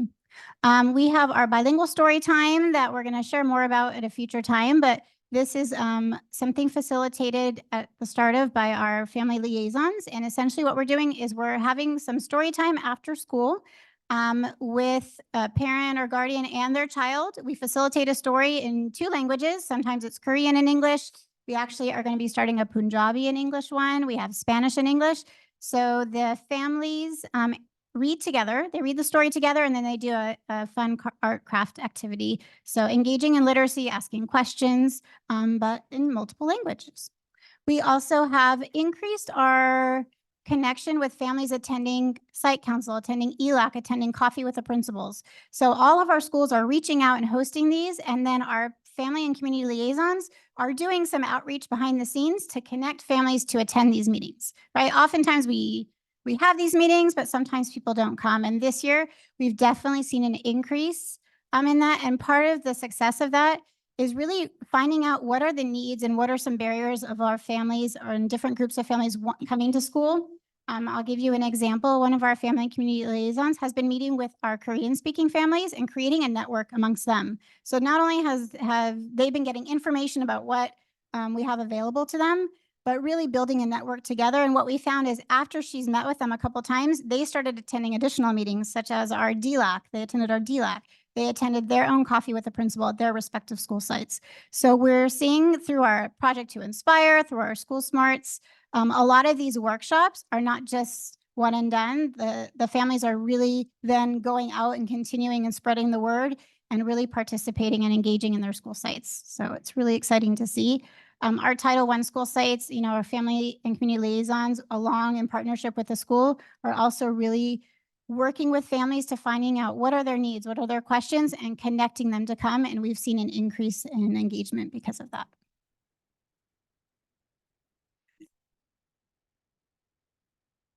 Okay, goal 2 is focusing on student engagement. So I went too fast, sorry.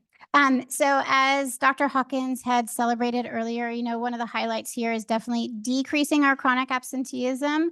As you can see, our baseline was pre-COVID. And then as we all know, after COVID, our chronic absentee numbers across the state of California increased significantly. We are going back down and getting closer to where we would like to be. Our positive attendance rate is increasing.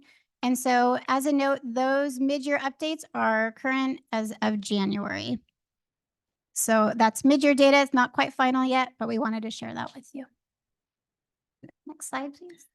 Okay, when we look at the funding, you're going to see some of the larger areas here where we're supporting that student engagement. Our TOSA teams, our PBIS development, the behavior teams, the SEL work that we're doing, the additional school psychologists that are helping our students. So you can see the different items and just basically the update on the progress and our spending. But once again, this is from the fall, so right after the school year really got started. So it doesn't reflect halfway, but gives you an idea of the different areas. This is obviously a large goal. You can see the totals are pretty big. Go ahead, Nick. With that, then, Michelle is going to help us by giving us a little background about Goal 2 and the social workers.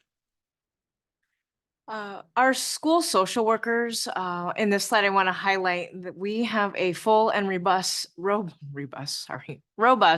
Tier 1, Tier 2, Tier 3 program with our school social workers, and they are in and out all of the tiers. I would say with student services, there isn't a phone call that I get, whether it's a student who may be in crisis or a student with some behavioral challenges that we are problem solving, how a social worker can get involved or how they already were involved.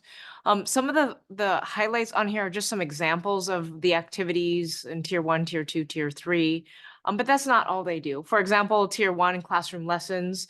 And so if they have, in fact, we were just talking about a case today with a couple of students that may have some challenges, we often will then go and reteach a particular lesson for a grade level, a particular student. Oftentimes, 2 students having an issue, we find that it's a grade level issue as well. And so they're going back in and doing some targeted lessons for that particular student for the whole class or a whole grade level. And that happens quite frequently to reteach those skills. Our school social workers, I think also on a Tier 1 level, they are part of the school community. They're greeting students. They have newcomers to the school. They are going into class when a student has a hard day. They're around, they're about, they're visible. And so all of that work that they're doing is really about those Tier 1 services for students. And Tier 2, that's when the students need a little bit more. And so you can see how many small group sessions, and that may be an ongoing small group for short term. It may be something that's targeted for a specific grade level, social media, getting along with peers, peer conflict, peer resolution are all some hot topics, hands-off academy, some of those things that they're providing in a small group. And then you get into the Tier 3 or when you're having individual support. And for those students, they may be struggling behaviorally. They may have had a crisis in their particular family. It's just those students who need that one-on-one, maybe a one-to-one check-in for whatever reason. Again, the impact of having our school social workers are so that the students can be ready to learn. When we've all had those moments when we come into work or, you know, situation, we're very dysregulated and we cannot begin the task at hand. We can't really listen to what's happening until we're regulated. And so they are really a vital part of that portal of getting the students ready to learn. Some of the other things that they've done this year is our family engagement sessions. We've had a large variety of those. You can see 32 so far this year. Check-ins with students, I talked about that whether it's a specific check-in, we call it check-in, check-out, or 2x10, where they're meeting with a student, they're maybe revisiting the goals. Hey, remember, you're gonna have a great day. These are the things you need to do. Or maybe there is something the student didn't feel so great about, and they're just making sure that the student is feeling comfortable and safe as they're getting ready, going back to school. Restorative circles, leading those with small groups or maybe a whole class when there has been some conflict in the class. Risk assessments, those are assessments when a student is saying that they have suicidal tendencies and they say things and that they would want to harm themselves, and we follow up immediately and make sure that the student is safe, they have a plan, the family's involved, and then having some ongoing support to make sure that the student is in fact doing well. Beacon Alert is something new that we added this year. It's a layer on top of our Go Guardian, I guess, nanny net type of system. And what it does is if a student is searching anything that has to do with suicide, violence, guns, bullying, it'll automatically send an alert to our school social workers and to the administrator. And we follow up on each and every one of those. And so far, since we've started it, we've had 132. So again, it's just another layer of making sure we know what's happening and responding pretty quickly. I think there was one school that had a report on something medieval and we got all these alerts because kids were looking up some of the things. So they're not always tied directly to that, but it is an additional layer. If there is something that a student is considering, we're following up.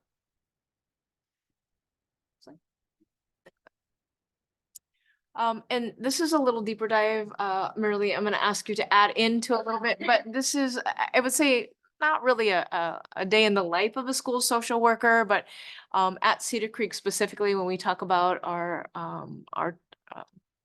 unduplicated count students, Cedar Creek is a school site that has students in need of that, more so than some of our other schools. And so these are some of the things just at Cedar Creek that our social workers is, again, you can see how they're in our school social worker. Patty is involved in all of the tiers. I know I've had many conversations with Miss Sony about student concerns, issues, or needs. And I forgot to mention previously with attendance, our school social workers are at that tier 2, tier 3 level involved in if a student is showing some patterns of not coming to school, not wanting to come to school, following up with them, making phone calls, making plans. And when it arises to the level of coming to the district level attendance team, they are also involved because they've already tried some of those interventions and making connections. And so that isn't specifically on here, but I know that's a part that they're heavily involved in. Anything else that you want to add about this, Patty? Yeah. Our school social worker and I just work so closely together in just about anything. If there's a student concern or there are multiple students involved in something, we always come together and really determine, okay, what route are we going to take? Is this a disciplinary issue? Is this a therapeutic issue? And then how are we going to follow up with the families? We just do everything together. Attendance meetings we do together. Coffee with the principal we do together. This week we're doing kindness together. We do crafts. And the students just really just value her presence and my presence. And we just support our students and families. And I don't know what I would do without her. She is quite an asset. She goes above and beyond. Should have gotten an award today.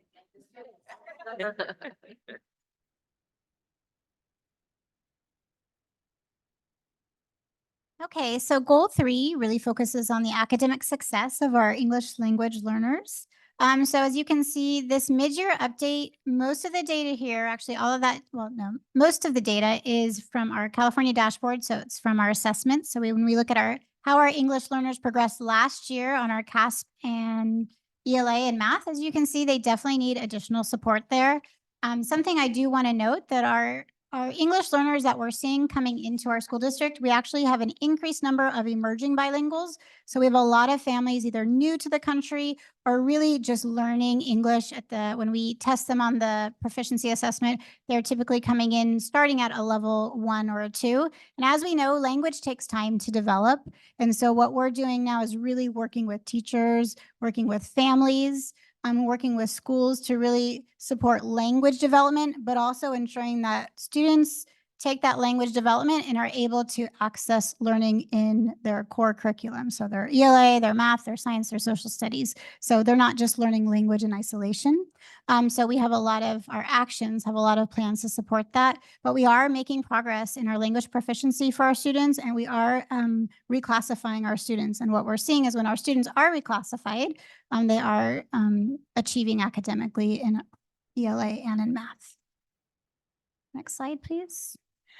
And when we look at the funding piece for this area, we have had a lot of professional development around our English learners for our teachers. At the November 1st PD at Bridgeport, we had our providers come out, and then we had some of our own people doing staff development. Robin and Karen have also been presenting to our site coordinators and to teachers, helping them focus on how to deliver their designated ELD within their school day for our English learners. So some of those items will show up here because the teachers that are attending would get extra duty, extra paper after school. But obviously when we're presenting ourselves, we're included in our local budget. So we're not going to have an add-on for that. So that it's a good example. Another thing that we're doing for our ELs with the Mango software, using that to help translate and learn English with the mini iPads has been something that has been useful for not only the student, but their families as well. So goal 4 really focuses on closing the achievement gap. And there's 2 slides of metrics here because there's a lot of metrics that we're using. So we're really monitoring not only how all of our students are doing on the assessment, but also how our individual student groups are doing. And what we're finding is that we're slowly with some student groups, we are closing that achievement gap. When we look at our socioeconomically disadvantaged students in math, there's almost 10% increase in students achieving. Obviously, we're still continuing and still working to close that achievement gap, but we're moving in a positive direction. And a lot of the actions that we're taking, and you're going to hear later on at the school sites, what we're doing to really focus in on what the needs of students are is really having an impact. Next slide, please. Thank you. So not only do we also follow how our students do on ELA math, we're following our student groups in PAST. So that's a science assessment. And then we also are looking at our foundational skills, right? What students need to be able to know in order to be successful readers and successful in their academic career. And so we use the basic phonics skills test as one of our early measures of that. And so, typically we report on June results. So we have our baseline was a June result. At this time, our current data that we had is from August. Our kindergarten students did not take that assessment. They took the rapid naming assessment. It's a screener. Instead, they will be taking the basic phonics skills test the second round coming up. But as you can see, our first grade students, about 92% of them at the beginning of the year were coming in knowing their letter sounds, which was critical, right, in that next step of reading. And our grade 2 students had 87% of them were already blending.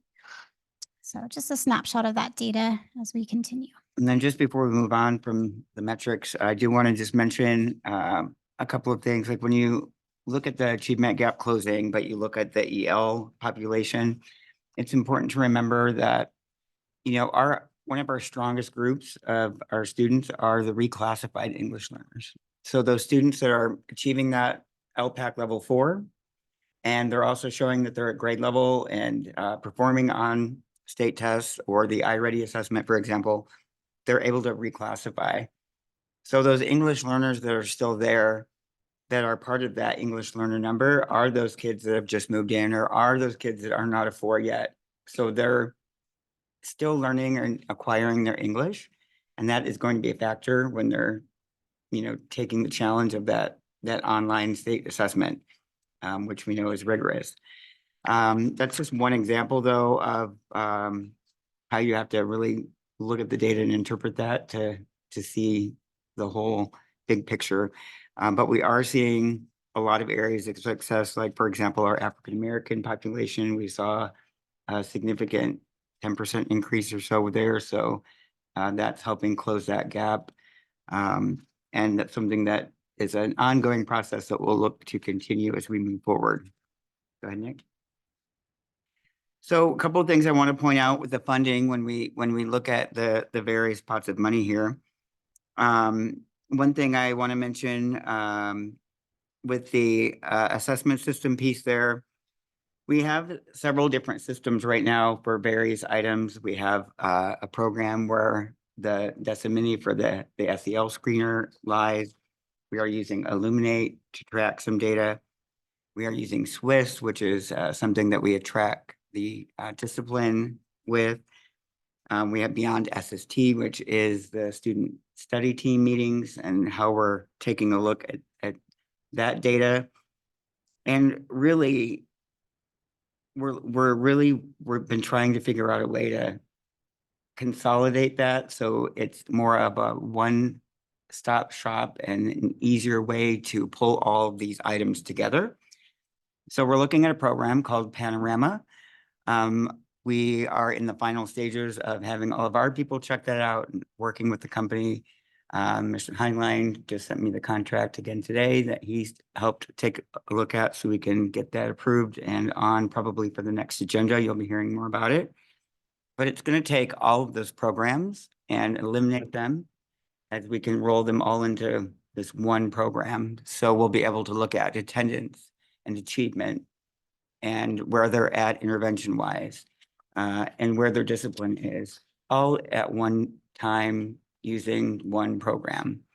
It's also going to allow us to give the surveys that we will give out for the LCAP, and it will allow us to track the different student groups based on the same subgroups that are reported out on the dashboard. So the Hispanic students, the EL students, the white students, all of the different areas, which is a new requirement for our LCAP as we move into the next LCAP round. So that's something that we were going to have to face anyway, because our survey, as we were doing it before, we were kind of doing it on our own and doing that work, and it didn't allow us to do that. So it's going to be a big help for us as we're able to dig deeper and look at that data a little closer. And also wrapping up all those programs into one will save us about $25,000. So I'm always about saving some money and making somebody really happy, because I tend to spend a lot of money. So I have to keep him really happy. And he likes me to spend money, so yay. Another thing I want to point out, the technology number there that you see with about $1 million and then a big zero, that is money that is set aside for ongoing replacement costs for technology. We will have our lease payment for our flat screens. The panels come out of that still. But this is a year where our Chromebooks have been replaced. I think they're going to do some teacher laptops coming up this year. So that money will come out of there. And that will probably be an area where we'll be able to redirect some of that, because it's not going to be such a heavy year. But we'll be able to speak to that at the end of the year when we look at the LCAP and the money and where it went, what was successful, what worked, where we were able to use maybe staff development dollars from other areas like the educator effectiveness dollars, which eliminated the need for some PD money that we would normally have in the LCAP, which is, for example, when you look at the professional learning communities line, we've redirected some of that money. So it is about collaboration, and that will still be something that our teachers are benefiting from, because we took that money that was designated for PLC and we're using it to help fund the noon supervisors so they can provide that collaboration time for our teachers. So they're able to meet as a grade level team for an hour each week. And we're hearing a lot of I think appreciation and success is about that. I think I got a half smile from Carlene Shoot back in the back there, but I'm not quite sure. There it is. But that was just another really good example of the different fundings and what we're doing to move around really what we need for our kiddos. Okay, go ahead, Nick. So professional learning communities are a great example of how we're closing that achievement gap. We've often talked about PLCs. And so what it is just as a reminder, it's that ongoing, never-ending process of inquiry to really ensure that all students are learning at high levels. And so, you know, we've had as a district, we've really talked about expectations around being a professional learning community. And it doesn't just happen. It is a journey. It takes a lot of effort from everybody in the school district to really have that focus, to really have support these practices and to really implement this with fidelity. And so one way that we're really supporting this process, supporting our administrators and our teachers, is by attending a series of professional development called CAPS. Yeah, you know, we're going to add another acronym to education as if we don't have enough. But CAPS is the California Principal Support Network, and that it started out small as a group of principals coming together, sharing best practices around becoming a professional learning community. And it's really grown and evolved to professional development that's high quality and that really aligns with what the research says about learning. And so there's a series of workshops, 6 each year, that all of our schools are participating in. The principal attends with a team of teachers, and we have them in 2 groups. There's a cohort 1. These are teachers and principals who are new to the CAPS network. They hadn't participated before. And, you know, they're on a different journey. And then we have a continuing cohort of school teams that have already been participating. And so the cohort 1 really focuses on the foundations of a PLC. Now, the great thing is the professional development is high quality, but what happens is the team that attends really works together, creates an action plan about how they're going to take this information that they've learned and implement it. Because that's the most important part, is not just being excited and energized, but we actually have to take action. And so they then work together and then bring that information back to the school sites. And the same goes with our continuing cohort. So tonight we have 2 school sites that are going to share kind of their process and what they're doing as a result of the CAPS network. So I'm going to introduce Dr. Navarez at Rio Vista. And next slide, please. Okay, so I kind of just categorized it into 2 categories.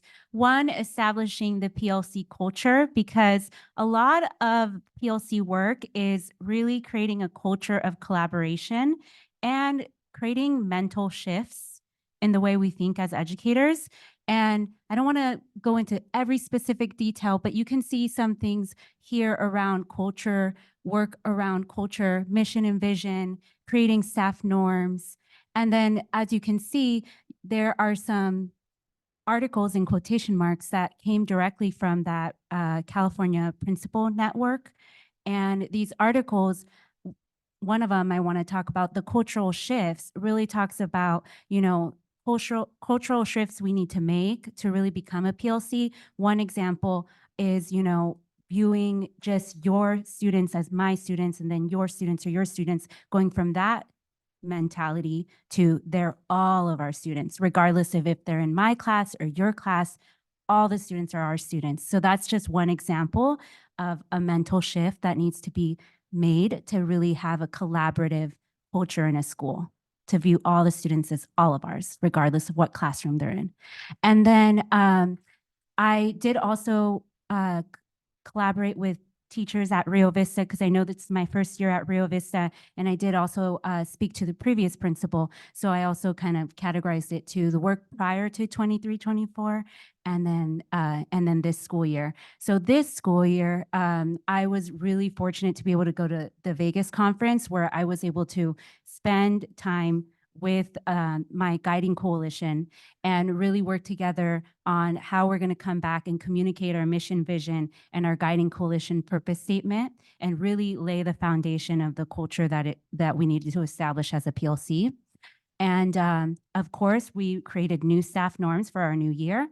And we plan to revisit some of those articles that they worked together on the previous year at the end of this year to see how we feel we are when it comes to some of those mental shifts, and then where we feel we are as the one step at a time article talks about what step you are in as a PLT, like within your grade level team, what step you're in. Are you working really efficiently? Are you kind of still, need to be more productive? And we are going to kind of self-assess ourselves at the end of this year and see how we feel we've grown. And then moving on to the system, establishing the system of the PLC.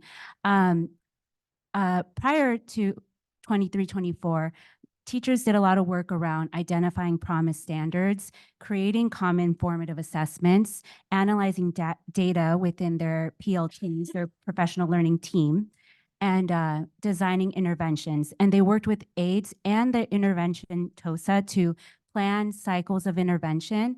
And some of those cycles even focused on writing specifically. And I do think that is one of the things that contributed to them having really great gains in English language arts, about a 6% overall growth. And then this school year, we've established SMART goals based on last year's data. We're using an agenda systematically because maximizing our time and our efficiency and working productively is something we really want to do this year. And then we've also been using, because we think clarity is kindness, we've been using the same data spreadsheet in every grade level to create that clarity of our system, our process, and making sure we're answering each of the 4 questions. What do we want students to know? How will we know they learned it? What will they do? What will we do if they already know it? And what will we do if they have not learned it? Again, we're also trying to use more of Next Gen iReady, the iReady toolbox for the intervention and enrichment, and Next Gen for the common informative assessments in math, because it's really difficult to make valid and reliable assessments. And that's something we've talked a lot about as a staff, is like, it's difficult to make sound assessments. So the more we can use pre-made assessments so that we really are assessing what we intend to, the better data we're going to get. And yeah, and we've also just focused our cycles around our existing iReady data and focusing around areas of need for a cycle. Yeah, thank you. We're very excited about it. So Dr. Navarez is part of our cohort 1. And so now I'd like to introduce Mrs. Kimberly Humphrey, Principal of Bridgeport, and she's part of our continuing cohort and has been working on this for several years. So she's going to share what they are doing at Bridgeport.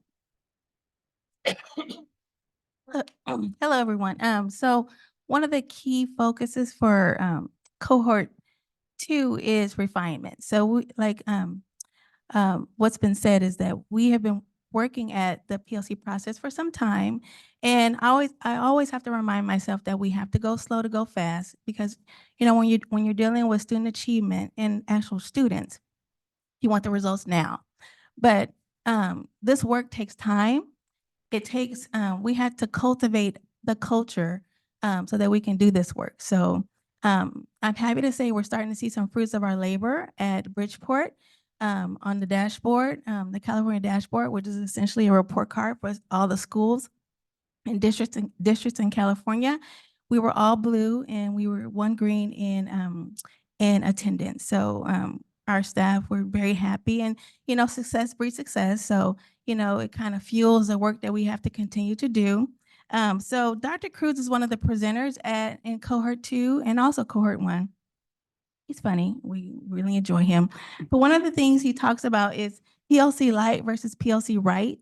So I liken it to when you're changing when you're putting tires on the car, you put the elements on there, the components on there, and we have the different components on there which is our collaboration, where our teams are meeting together to discuss student achievement.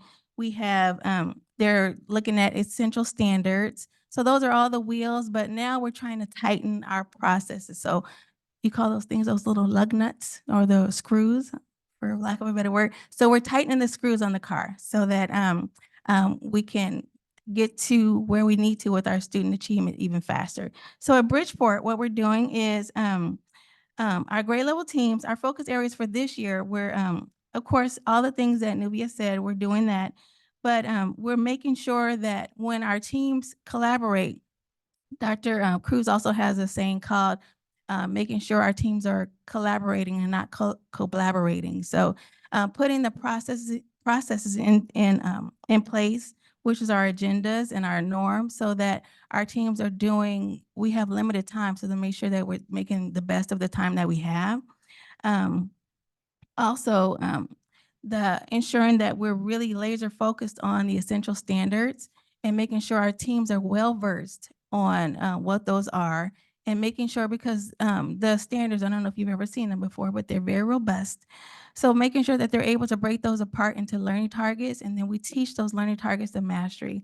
And then we're developing our learning cycle plans, which include our essential standards and our SMART goals and our common formative assessments. Just making sure that all our teams are putting those in place, and we're just working that plan so that we can get our kids to where they need to be. We also want to make sure that our teams are getting really proficient in developing and analyzing data from the common formative assessments using a protocol. And at Bridgeport, we've gone through a couple different protocols, and I think we found one that really works for us. So just continuing to have our teams work with that protocol so that when they get together, and right now we're at a place where we're getting comfortable with looking at student data, all of the data points that we have available to us. And that took some time to kind of cultivate that culture where we're not afraid of looking at where our students are, realizing that we're not there yet, but we're going to get them there. So making sure that we're really comfortable with using that protocol so that we'll know what yielded those results, what practices yielded those results, and also what do we need to do now with our kids to make sure that they continue to achieve. And then the last thing is we're looking at tier 2 intervention with our teachers. So this year we had each grade level team put a tier 2 intervention plan in place so that each grade level is collectively looking at, these are all of our students and what are we going to do as a grade level team to make sure our kids are achieving. So they came up with tier 2 plans, and that's taken a bit of refinement, but it's a start for us. That wasn't in place for us. So I'm glad, because that's where the magic happens, is making sure that, okay, these group of kids didn't get it. What are we going to do with them, and how are we going to move them forward? So our teams have been really good at moving the needle with that. And so next year, our next steps for Bridgeport is continuing to work the process.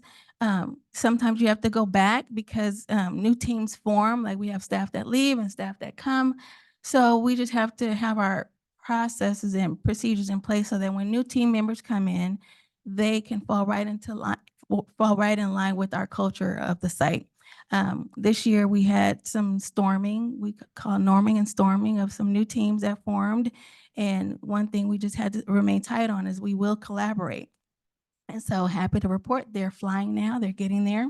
But that happens with teams. We have to continue to just go back and then work with teams, and so that they can continue to move forward. But for us, we're going to next year, or our next steps are to develop unit plans. So unit plans are learning cycle plans, but they're more in depth.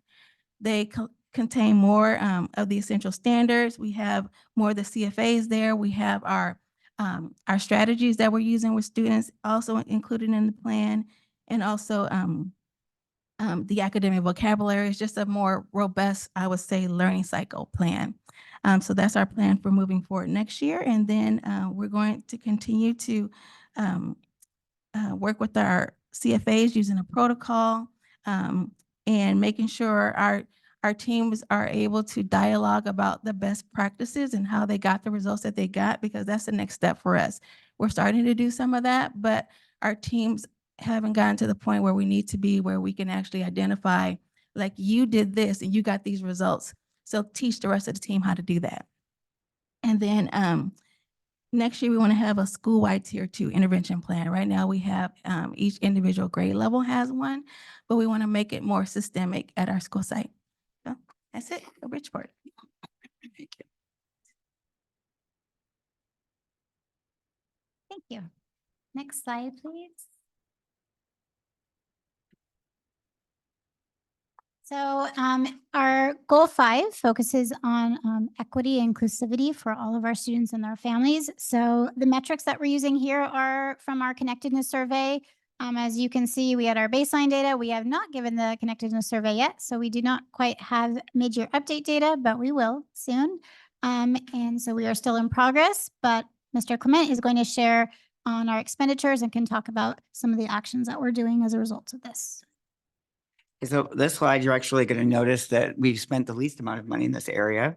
The dollar amounts aren't nearly the size as they were for the student achievement and the engagement areas, but important nonetheless. A couple of reasons why we see this not really being spent as rapidly as some of the others.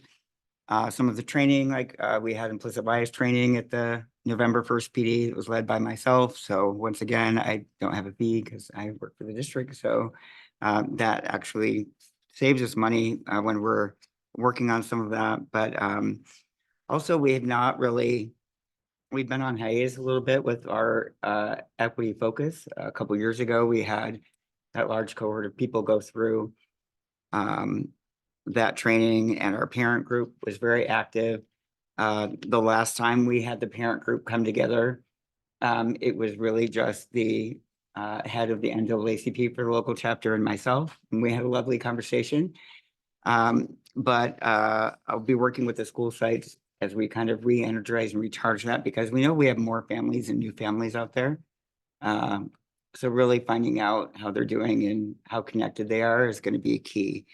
So as we roll into the winter and spring, we're going to see some of that work like we've done in the past, restarted, similar to the book study that we did. And although it won't exactly look like the Coalition of the Willing Part 1, it will be similar, where we're going to address really working with our staff to identify how we're doing with our families and students of color, and making sure that they're connected and seeing themselves in their curriculum and in their school site and having a voice.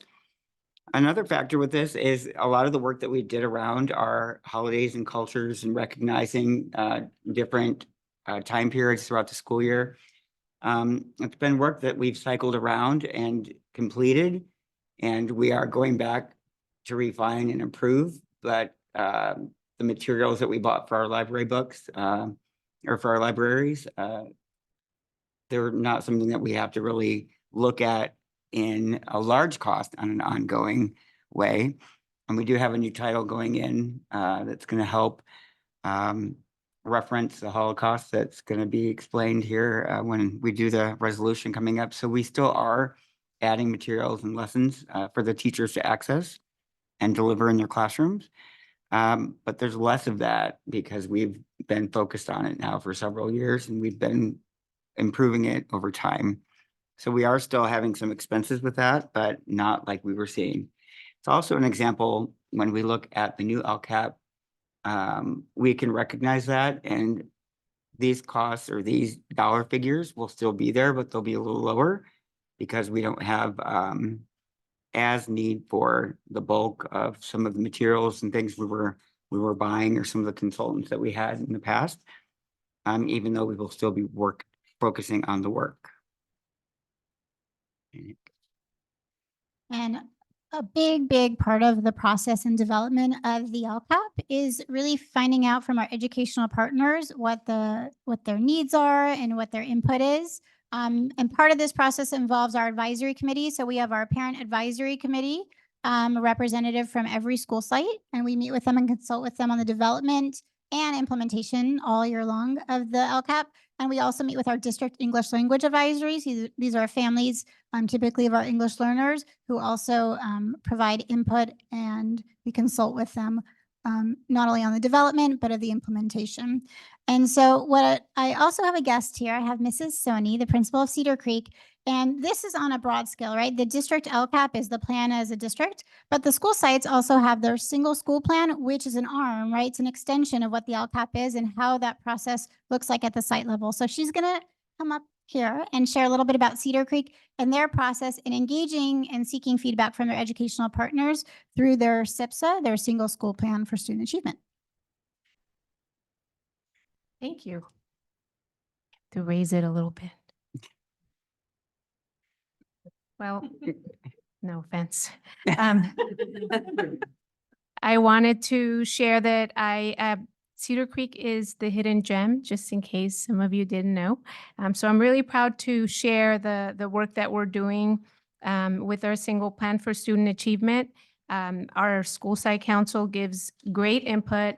My current chair, Mr. Perez, does such a great job of attending anything and everything that the Saugus Union School District has to offer, and then brings it back to our team, and then we connect it to our single plan and really find ways to make sure that we give our community exactly what they need. So our first goal, achievement gap, what we're doing at Cedar Creek to ensure that we close that achievement gap is we're providing tier 2 instruction. With that, we have paraeducators who are supporting the classroom teacher. So the classroom teacher is providing that targeted instruction while the paraeducators are supporting other students in the classroom and the teacher as well. We also have tier 3 instruction, which we call win time.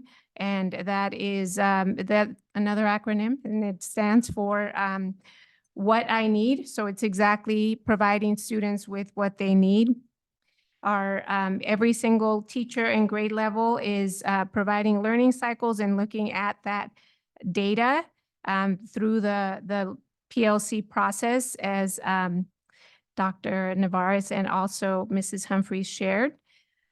Our second goal is parent engagement core services. So we have used the LCAP connectedness survey to really guide us through what we need to do to ensure that our parents are feeling that they have a voice and that they are connected to our school.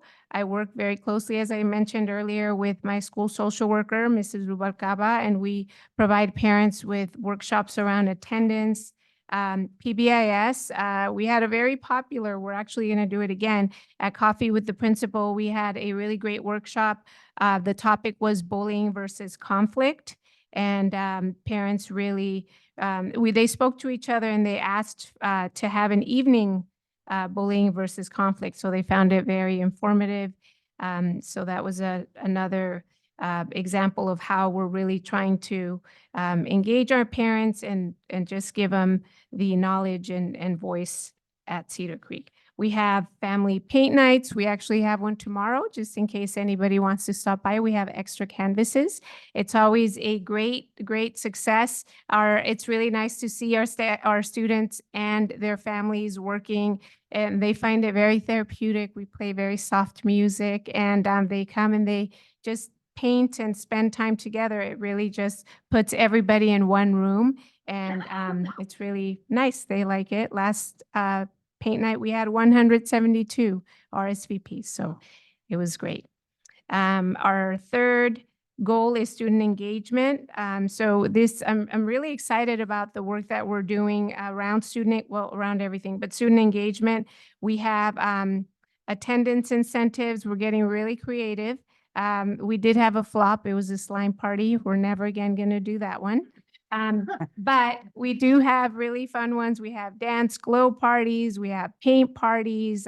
We have popcorn and movies. And they all have, we get input from the students on what it is that they want to work towards. So we're doing that at PBIS. I'm really proud to say that we are currently working on implementing tier 3. So we've really strengthened our tier 1 and tier 2, and now we're working on tier 3. We have Wednesday weekly winners. Our students love our Wednesday weekly winners because they get to draw a name and then they come to the principal's office and they get to claim their prize, but they only can claim their prize if they're present. So they like to be present on Wednesdays. I've started a relationship with COC and their culinary arts department and their agriculture department. The professor has brought over about 20 college students, and they're working with my upper grade students, my 5th and 6th graders on the garden, and they're just really walking them through the process, and I've learned a lot. And so that's just, they've been such great mentors for our students. They really look forward to them. They're asking them a lot of great questions about college and the future. And so that's been really exciting, and it's really increased engagement. And then culinary arts, they're going to have, our 5th and 6th graders are going on a field trip, and they're going to, the culinary arts department is providing presentations for our students. We have our own Charlie carts, so they are going to be using that knowledge and training and bringing it back to Cedar Creek.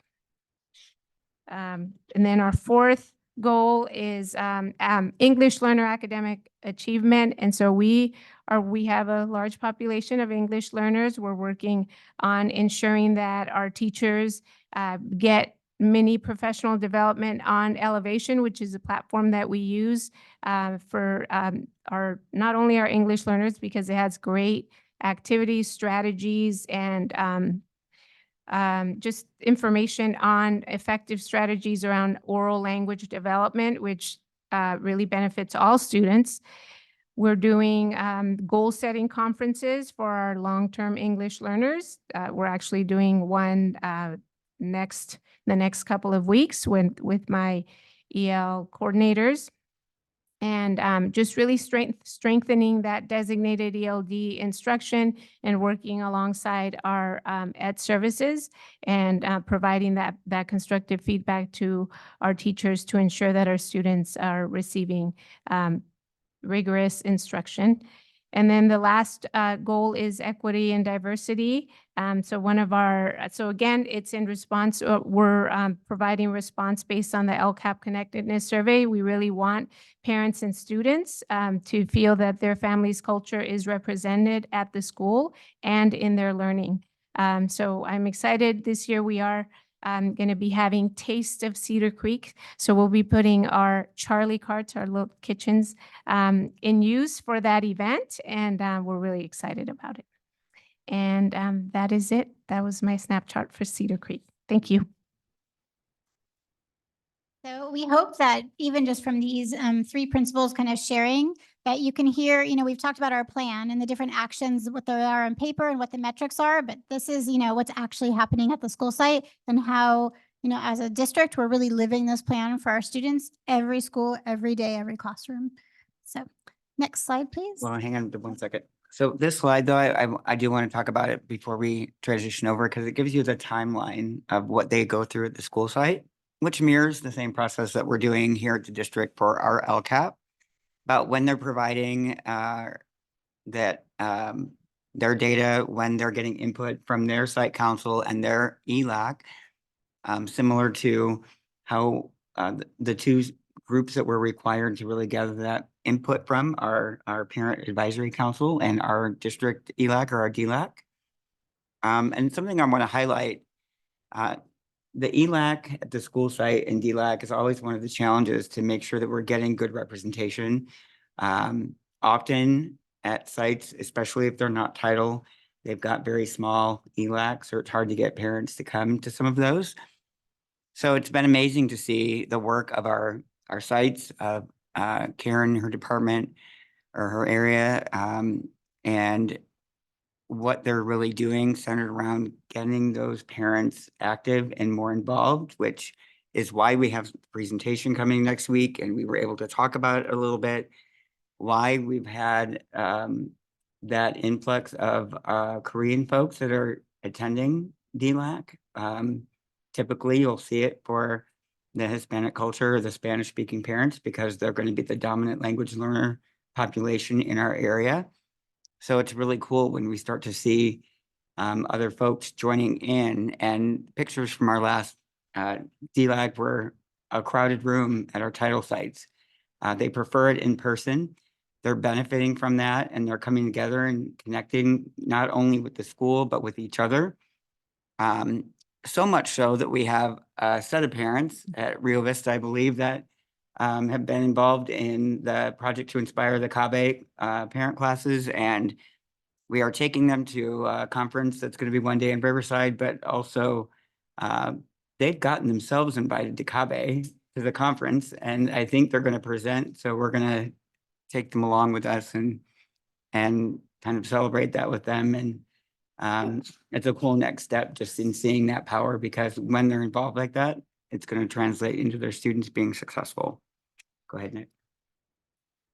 So with that, when you look at the timeline, this is also a similar slide. You'll remember from last year when we had all the different updates, and then when the LCAP was actually approved, we got to see the golden line tick down as we went through the school year. So here we are with the golden line at the very top, because we're essentially at the beginning of the LCAP process. Actually, Dr. Fractor and Mr. Heinlein and myself met with LACO just last Friday to get one of their final set of instructions. As we move forward, we've got a 2-day training coming up with LACO with some of their final updates as we move into the process to start developing that. But this goes over those dates that we're going to meet with PAC and DLAC. We'll meet with them in March, and then we'll meet with them again in May. So we can gather some input, we can work on the updates, we can run some things by them again in May and add and keep furthering those inputs or those updates as Nick gets the current budget located for us, and we can create that accurate picture. So it takes a lot of effort working together. But one thing that I want to highlight there, when you look at the trainings in March for DLAC and the Parent Advisory Council, there are also 3 sessions that are being offered. On the 21st of March, we've got an in-person meeting scheduled at Helmers, and we have an in-person meeting scheduled at Rio Vista. Helmers is at 9 a.m. and Rio Vista is at 5 p.m. And then we're also going to do one at 1 o'clock that's going to be virtual. And those are all really open. They're open meetings where people that want to come and learn about the LPAC and the process that we go through, learn about the metrics, the updates, and what we're doing and how we're going to address the needs of our students. It's another opportunity for people to come in and take a look and provide input and feedback for us. And that's something that we're not required to do, but we found it valuable as a district. So we've actually expanded and increased those opportunities. We started with one, I think 2 years ago. And last year I added one and we did 2. So this year when we were taking a look at it, wanting to offer an in-person on both sides of town and then still do a virtual option, we added a 3rd one. So that's the beginning of our process. We'll be working on the updates now that we get the clearance from LACO, and we have the new templates being uploaded, I believe, as we speak. They said Friday. So we'll begin writing the new LCAP and responding to the old one. It kind of happens simultaneously as we end this 3-year cycle and begin the next 3-year cycle. So with that, I think I'll take a breath and all set. Next slide. Questions? All righty. Ms. Cooper, any questions, comments? Just comments mostly. I love that you're bringing the parents in for the adult school classes. Like, what a great example for the kids as well.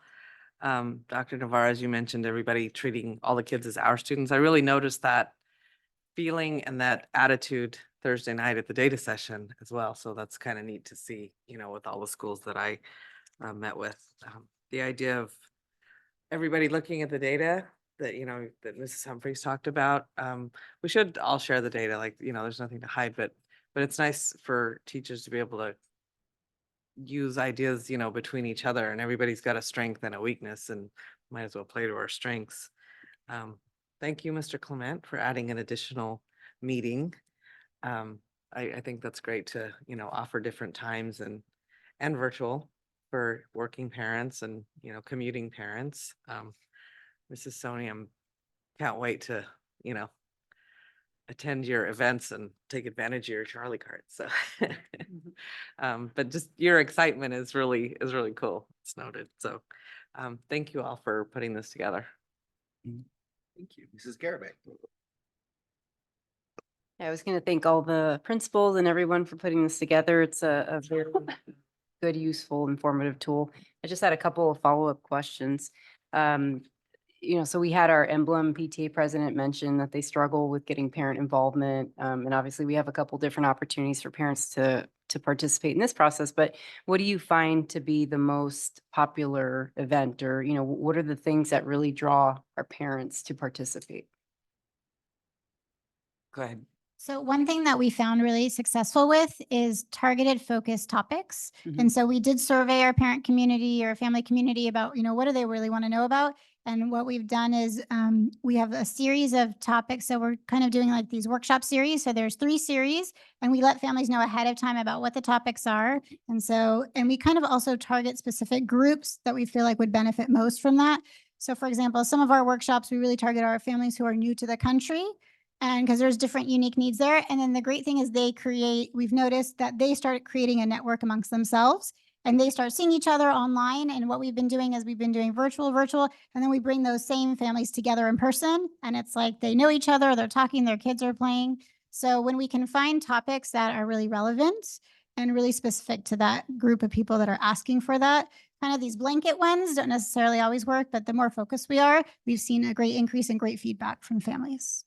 The parent liaisons also have been a big part of that, their ability to call the parents at home and talk to them. And there's a lot of fear there for parents. They're timid to come in. They don't want to either come in and say the wrong thing or they have a communication language barrier and they're concerned about that. So when the parent liaisons are able to reach out to them and connect with them in their own language and really describe what it will be like when they come, it takes some of that fear away. And it makes them come out of their comfort zone a little bit and give something a try or come. And then once they start coming, it can build a little bit because they'll go and tell their friends in the neighborhood and start networking that way and bringing people with them. And it's a major help. It's also not just about our English learner families, it's about all of our families. And I think all of the principals over there mentioned in some way, shape, or form how we've started doing family inclusion. And so whenever we can do a workshop, an activity, an event at the school or outside of the school where parents and kids are together, those are always really popular and get a lot of folks in. So you see us next time.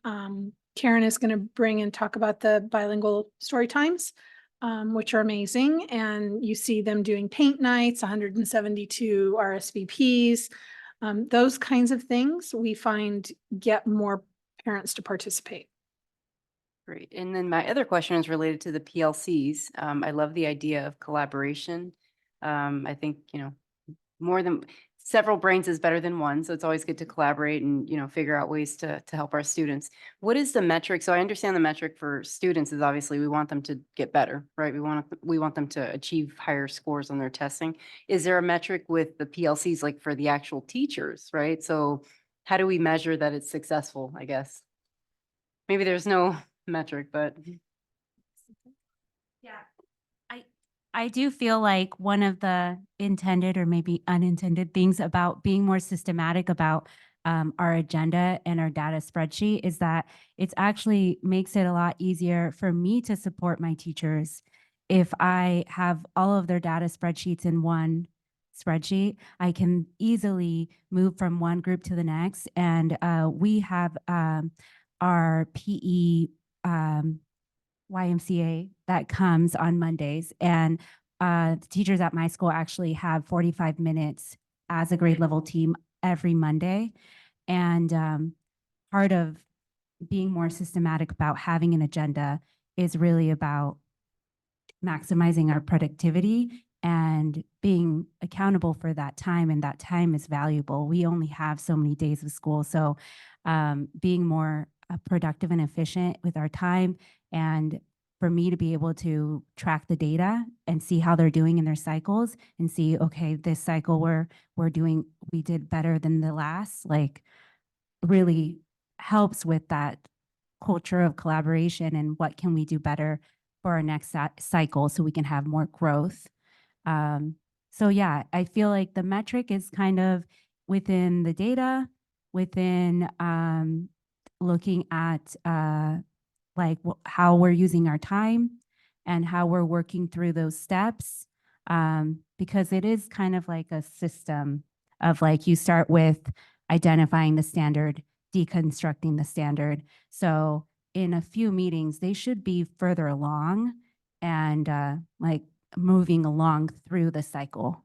The metric for, Mhm. for PLCs or an effective PLC would be, are the students doing, right? But I think what we've been trying to do is allow schools to grow into this culture and change this behavior. And we've been changing the behavior, like, you know, that this year we implemented the 1 hour planning time every day or every week. So it's setting expectations based on the research of effective professional learning communities and then monitoring it through the student scores and through how we are meeting those expectations. So it's not necessarily like a percentage or a survey or anything, but we set certain criteria that we're going to meet. Go back. And I'd also like to add that what's powerful about the PLCs is through the collaboration, the teams hold each other accountable, which is sometimes even more powerful than the admin or the district level. That's why they make the norms Mhm. and they actually make their own accountability Yeah. system in the beginning. So when they're looking at the data with each other, like I have my scores, you have your scores, they have their scores, looking at it together, they kind of hold each other accountable. Like, oh, you know what? My team is doing really good. My kids didn't do so well. I need to kind of beef up what I'm doing in the classroom. So that's the power of the PLC is that it's peer accountability too, which goes even, I think, a longer way than actual us holding them accountable. And using the benefit of their overall efficacy when you've got one teacher who's really good at something and they're able to then share that with their team because of the results that they got, and then their team can revisit or implement that and strengthen their own instruction. It builds the efficacy of the whole entire team. Thank you. Mrs. Grease. Nothing for me. Thank you. I just have a couple of comments. First of all, thank you so much for your candid and collaborative approach. Really does seem like we're moving the dial. Dr. Fractor, I think you said early, you know, we won't, in writing these plans, we don't want to just write a plan and then ignore it. You know, there's that old adage in education, right? A plan written is a plan ignored. And it's clear that the opposite is what's happening here. You're really working to ensure that these, for example, the targeted dollars aren't just getting spent, but getting spent in ways that are going to make an impact in our schools, in our students, and in our communities, in ways that are really measurable and in ways that those dollars are intended to be spent on. So kudos. I know that doesn't always come easy. It's a long time of planning and implementation. Particularly, I wanted to call out the mental health snapshot that you included and the data that our social workers are working to gather. You mentioned some data on some things that aren't always easy to talk about, but I'm glad that we're talking about them, right? Because oftentimes when we see tragedy strike in our community, the first question we always ask is, why didn't somebody see something? Why didn't we do something more to prevent it? And this data clearly shows we're doing a lot of that stuff. And so super grateful for that. Thank you all. Appreciate it. Alrighty. Any further discussion on this item? Okay. With that, we've got about a dozen items for action on our agenda. I'm going to propose we take a quick 5-minute break and then come back and wrap those up. Okay. All right. Thank you. We'll pause for about 5 minutes.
All righty, we're going to go ahead and reconvene.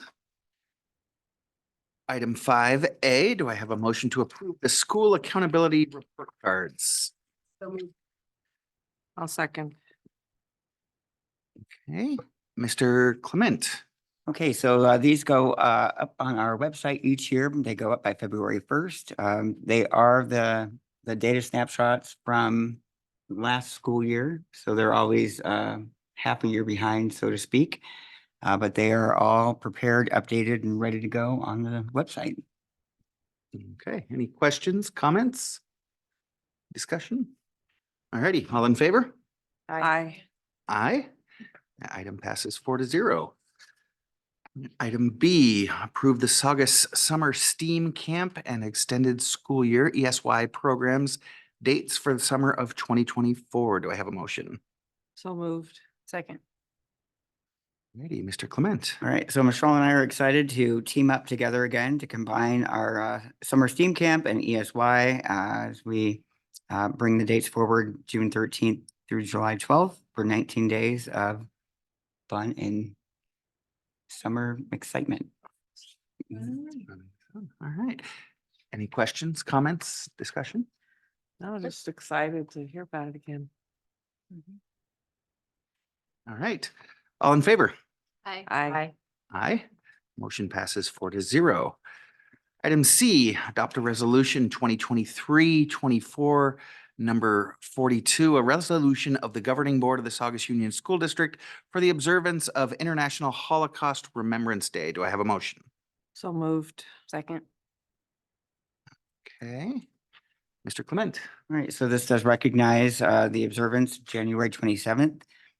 This year's theme, recognizing the extraordinary courage of victims and survivors of the Holocaust. Just a side note with this, and we're excited, 21st Century Toasters and myself are going to the Museum of Tolerance in February for a training, and then there's some online training that follows up with it for us. So just excited to learn more and gather more resources so we can build our awareness and recognition of this Remembrance Day as we move forward. Okay, thank you. Any questions, comments, discussion? Just thank you for always keeping this at the forefront. I mean, it was a horrific thing and we should need to be ever vigilant to not let anything like that happen again. So thank you. Okay, since this is a resolution and our clerk is absent, I will call the roll. Ms. Cooper? Aye. Mrs. Garabay? Aye. Ms. Grease? Aye. I vote aye. The resolution passes 4-0. Item 5D, adopt a resolution 2023-24, number 43, a resolution of the governing board of the Saugus Union School District recognizing and honoring Black History Month 2024, the theme African Americans and the Arts. Do I have a motion? So moved. Second. Mr. Clement. So we're gearing up for Black History Month coming up for February. This also is where we really began refining the lessons. So each grade level has a different experience as they go through and learn about all the different cultures and events throughout the year. Different grade levels have different people that they'll learn about. Really, so the goal is that they have a more comprehensive view of the different culture by the time they go from kindergarten through 6th grade, instead of maybe learning about that same character or person of history. I always copped to it. When I was a teacher, I taught about Martin Luther King every year. And then I figured out that so did my colleagues, but we never really buried it because we were all so focused on that and part of our lesson. So in working together, we're able to give a broader, deeper understanding of various cultures and events. So we've started with this time of year a year ago. And as we've gone through, once we're still going through and refining, editing, and making things better. So we're looking forward to that coming up. Okay. Any questions, comments, discussion? Okay, it's a resolution. Ms. Cooper? Aye. Mrs. Garabay? Aye. Ms. Grease? Aye. I vote aye. The resolution passes 4-0. Item E, I am going to actually move that we adopt the resolution 2023-24, number 44, a resolution of the governing board of the Saugus Union School District honoring President Abraham Lincoln. Do I have a second? Second. Okay, and Mr. Clement. All right, so Abraham Lincoln, honoring him coming up in February on the 16th. Okay, questions, comments, discussion? Okay, again, a resolution. Ms. Cooper, Aye. Mrs. Garabay, Aye. Ms. Grease. Aye. I vote aye. The resolution passes 4-0.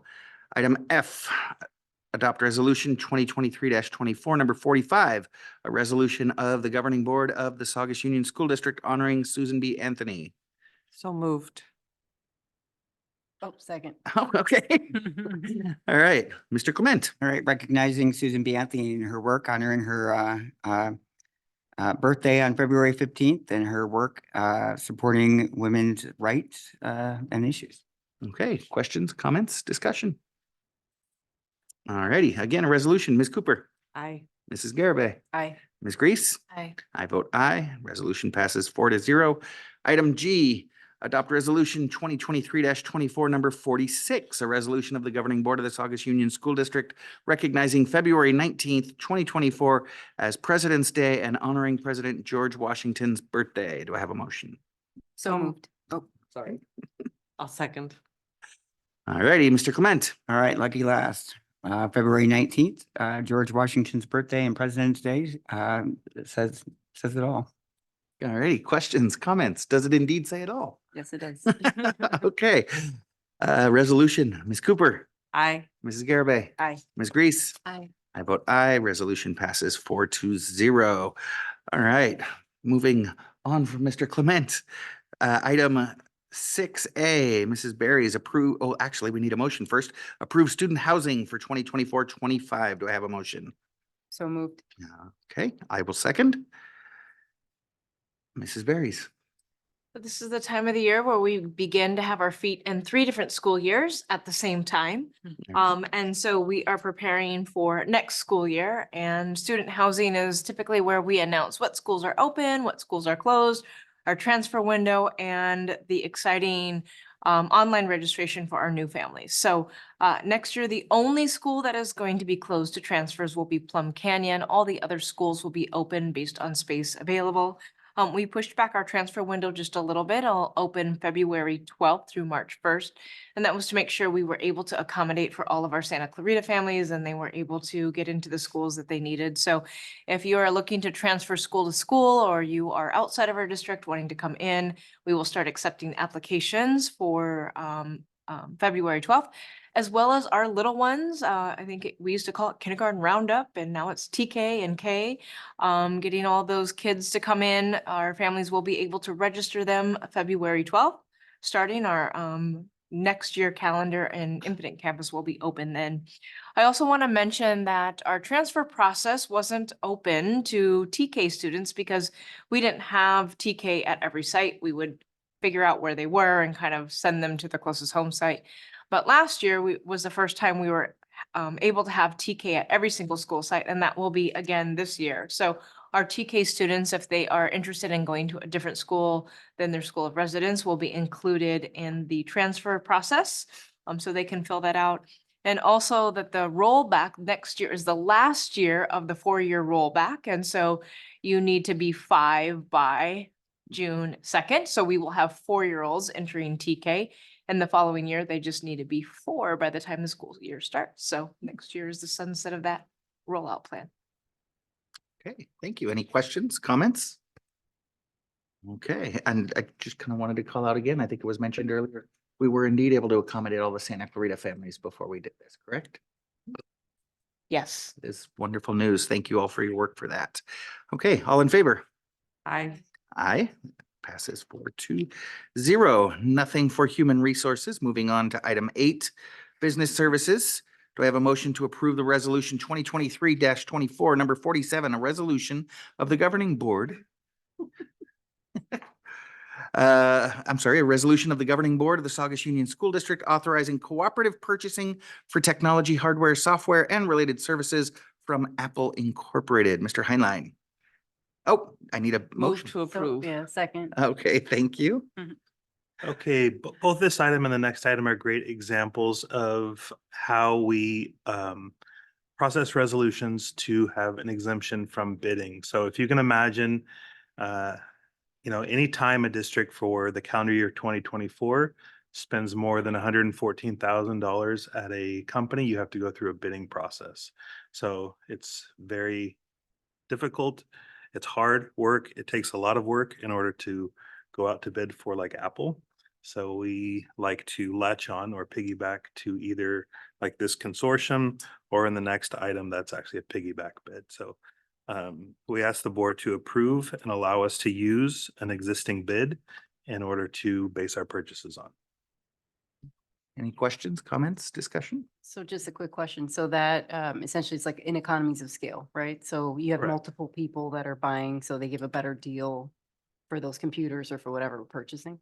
Well, typically that sometimes happens, but with Apple, like if you were to go on their website, you'll see that their pricing is the same as most likely what we have.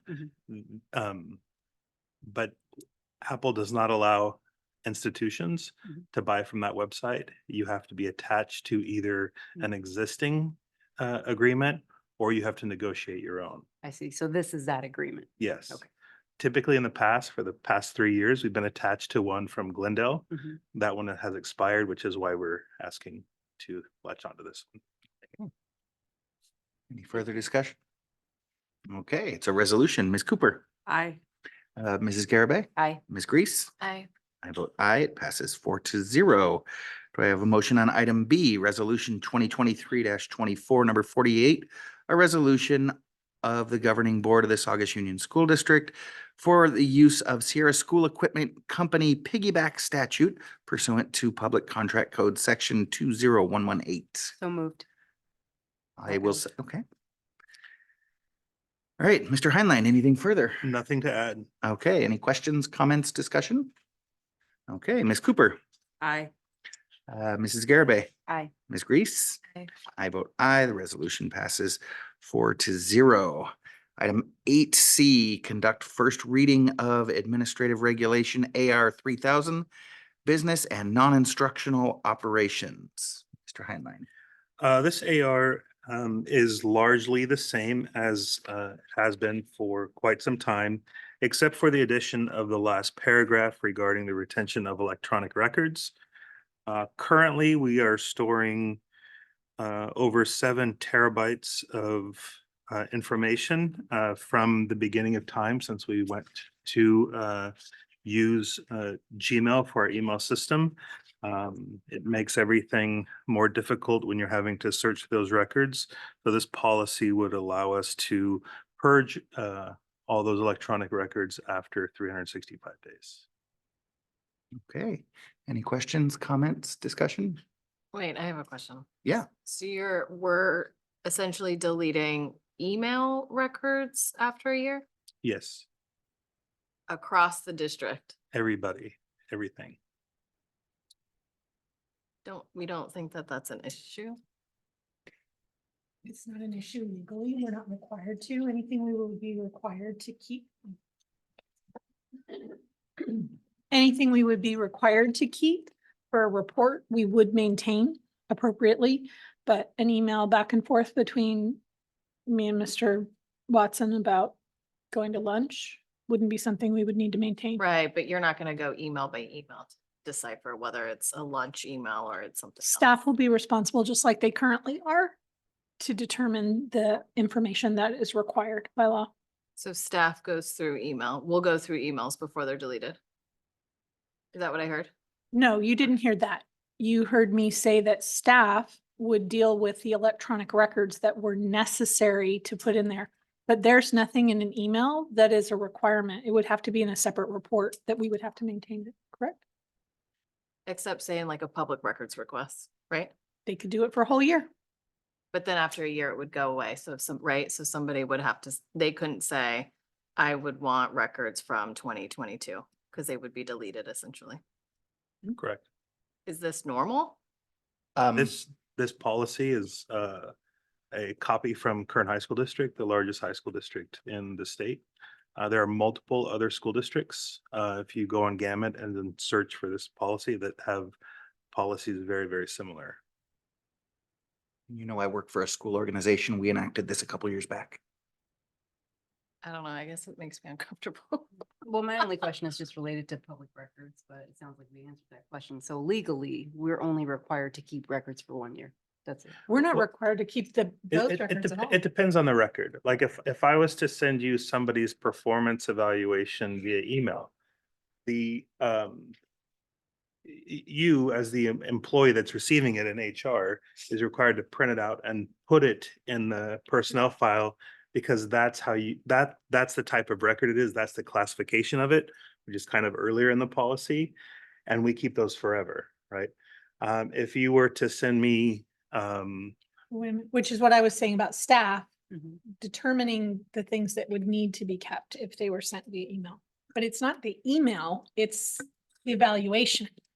It's That the is content of the email. Like with all the categoricals, Dr. Fractor has to keep agendas from our DLACs and that's an example, but we would keep that in a file.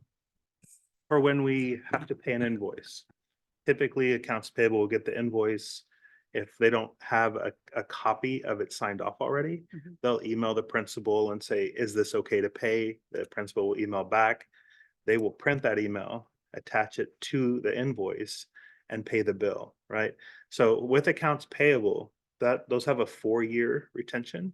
So then all those printed records go into the warehouse. They're on the second floor and they're organized so that we know that when their 5th year comes up, they go and they're shredded. Right. So we're just kind of trying to make sure that our electronic records mirror our records that we have always had to have. And we don't just think of email as like, oh, it's always just going to be there. Well, and at some point, it probably becomes a capacity issue too, right? I mean, Yes. it's like there's some terabytes or whatever that you can. Okay. Well, after a certain point, it becomes an additional fee, right? So right now, we get so much storage, we're approaching where it's going to cost more for us to keep adding on storage. But yeah, And when does this take effect? uh, If we approve it?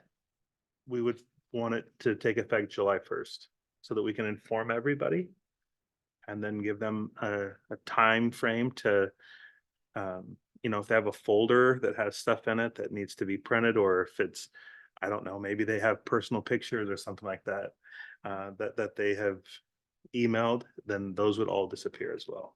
Yeah, I'm not negating the fact that storage is money. I'm very familiar with that, personally. So I guess I'm questioning the year time frame. It just seems like new. It just seems like too frequent for me, I guess, versus 3 years or.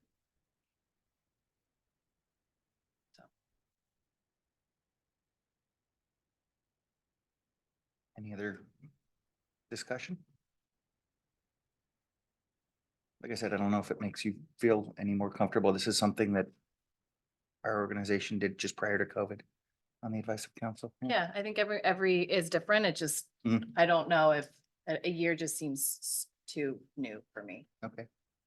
Just because of public records requests and stuff like that. And giving the opportunity for people to ask and so. Okay.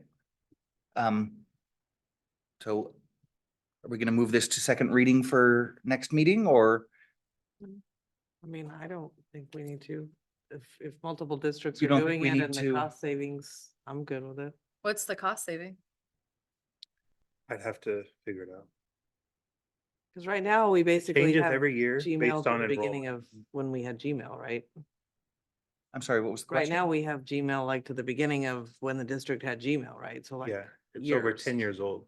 So we have all those emails from 10 years. Well, and it Okay, would so be very- presumably 9 years of emails is gonna reduce our storage requirement, Correct. like as soon as it happens. Right? It also reduces the searchability. And so like we were looking at past records requests for things and the amount of staff time, the amount of searching. There's not a system that easily goes through it. So we had a single request that had paper printouts this high that then have to be culled through legal for redaction and all of that. So it does create more of a problem than it's providing service. for us as a school district. And so we did review this to see what other school districts were doing and then reviewed this with council to see, was this advisable? And staff is trained on extemporaneously storing what is That's, required. to be that's why we wouldn't start it till July, is because Mhm. we want to make sure we both gather what we need to and make sure everybody's trained and understands this is the Sounds good. Thank you. Okay. Are we good to bring this back for second reading next meeting? Okay, we will bring it back for second reading in our February meeting. All right. Item 8D, do I have a motion on the approval of declaring certain district-owned property as surplus? So moved. Second. Ready, Mr. Headline?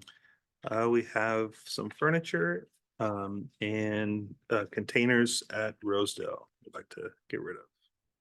Okay, any questions, comments, discussion? Okay, all in favor? Aye. Aye. Item passes 4-0. Item 9A, approve resolution 2023-24, number 49, a resolution of the governing board of the Saugus Union School District declaring an excused absence from a regular board meeting for Anna Grease. Do I have a motion? So moved. Second. Ready. Any questions, comments? Alrighty, Ms. Cooper, Aye. Mrs. Garabay, Aye. Ms. Grease, I'm not. She abstained. Okay. and I vote aye. Resolution passes 3-0-1. Item B, approve resolution 2023-24, number 50, a resolution of the governing board of the Saugus Union School District declaring an excused absence from a special board meeting for Anna Grease. Do I have a motion? So moved. That was, okay. All right, any discussion? Okay, Ms. Cooper, Aye. Mrs. Garabay, Aye. Ms. Grease, Same. and I vote aye. The resolution passes 3-0-1. Item C, approve resolution 2023-24, number 51, a resolution of the governing board of the Saugus Union School District declaring an excused absence from a special board meeting for Christopher Trunke. I will move to approve. Do I have a second? Second. Righty. Any discussion? Okay, Ms. Cooper, Aye. Mrs. Garabay, Aye. Ms. Grease. Aye. I vote aye. The resolution passes 4-0. And with that, our next board meeting is our regular board meeting on February 13th. I would entertain a motion to adjourn. Moved. Hey. All in favor? Aye. I vote aye, and we are adjourned at 9:31. We outlasted them all. Good job.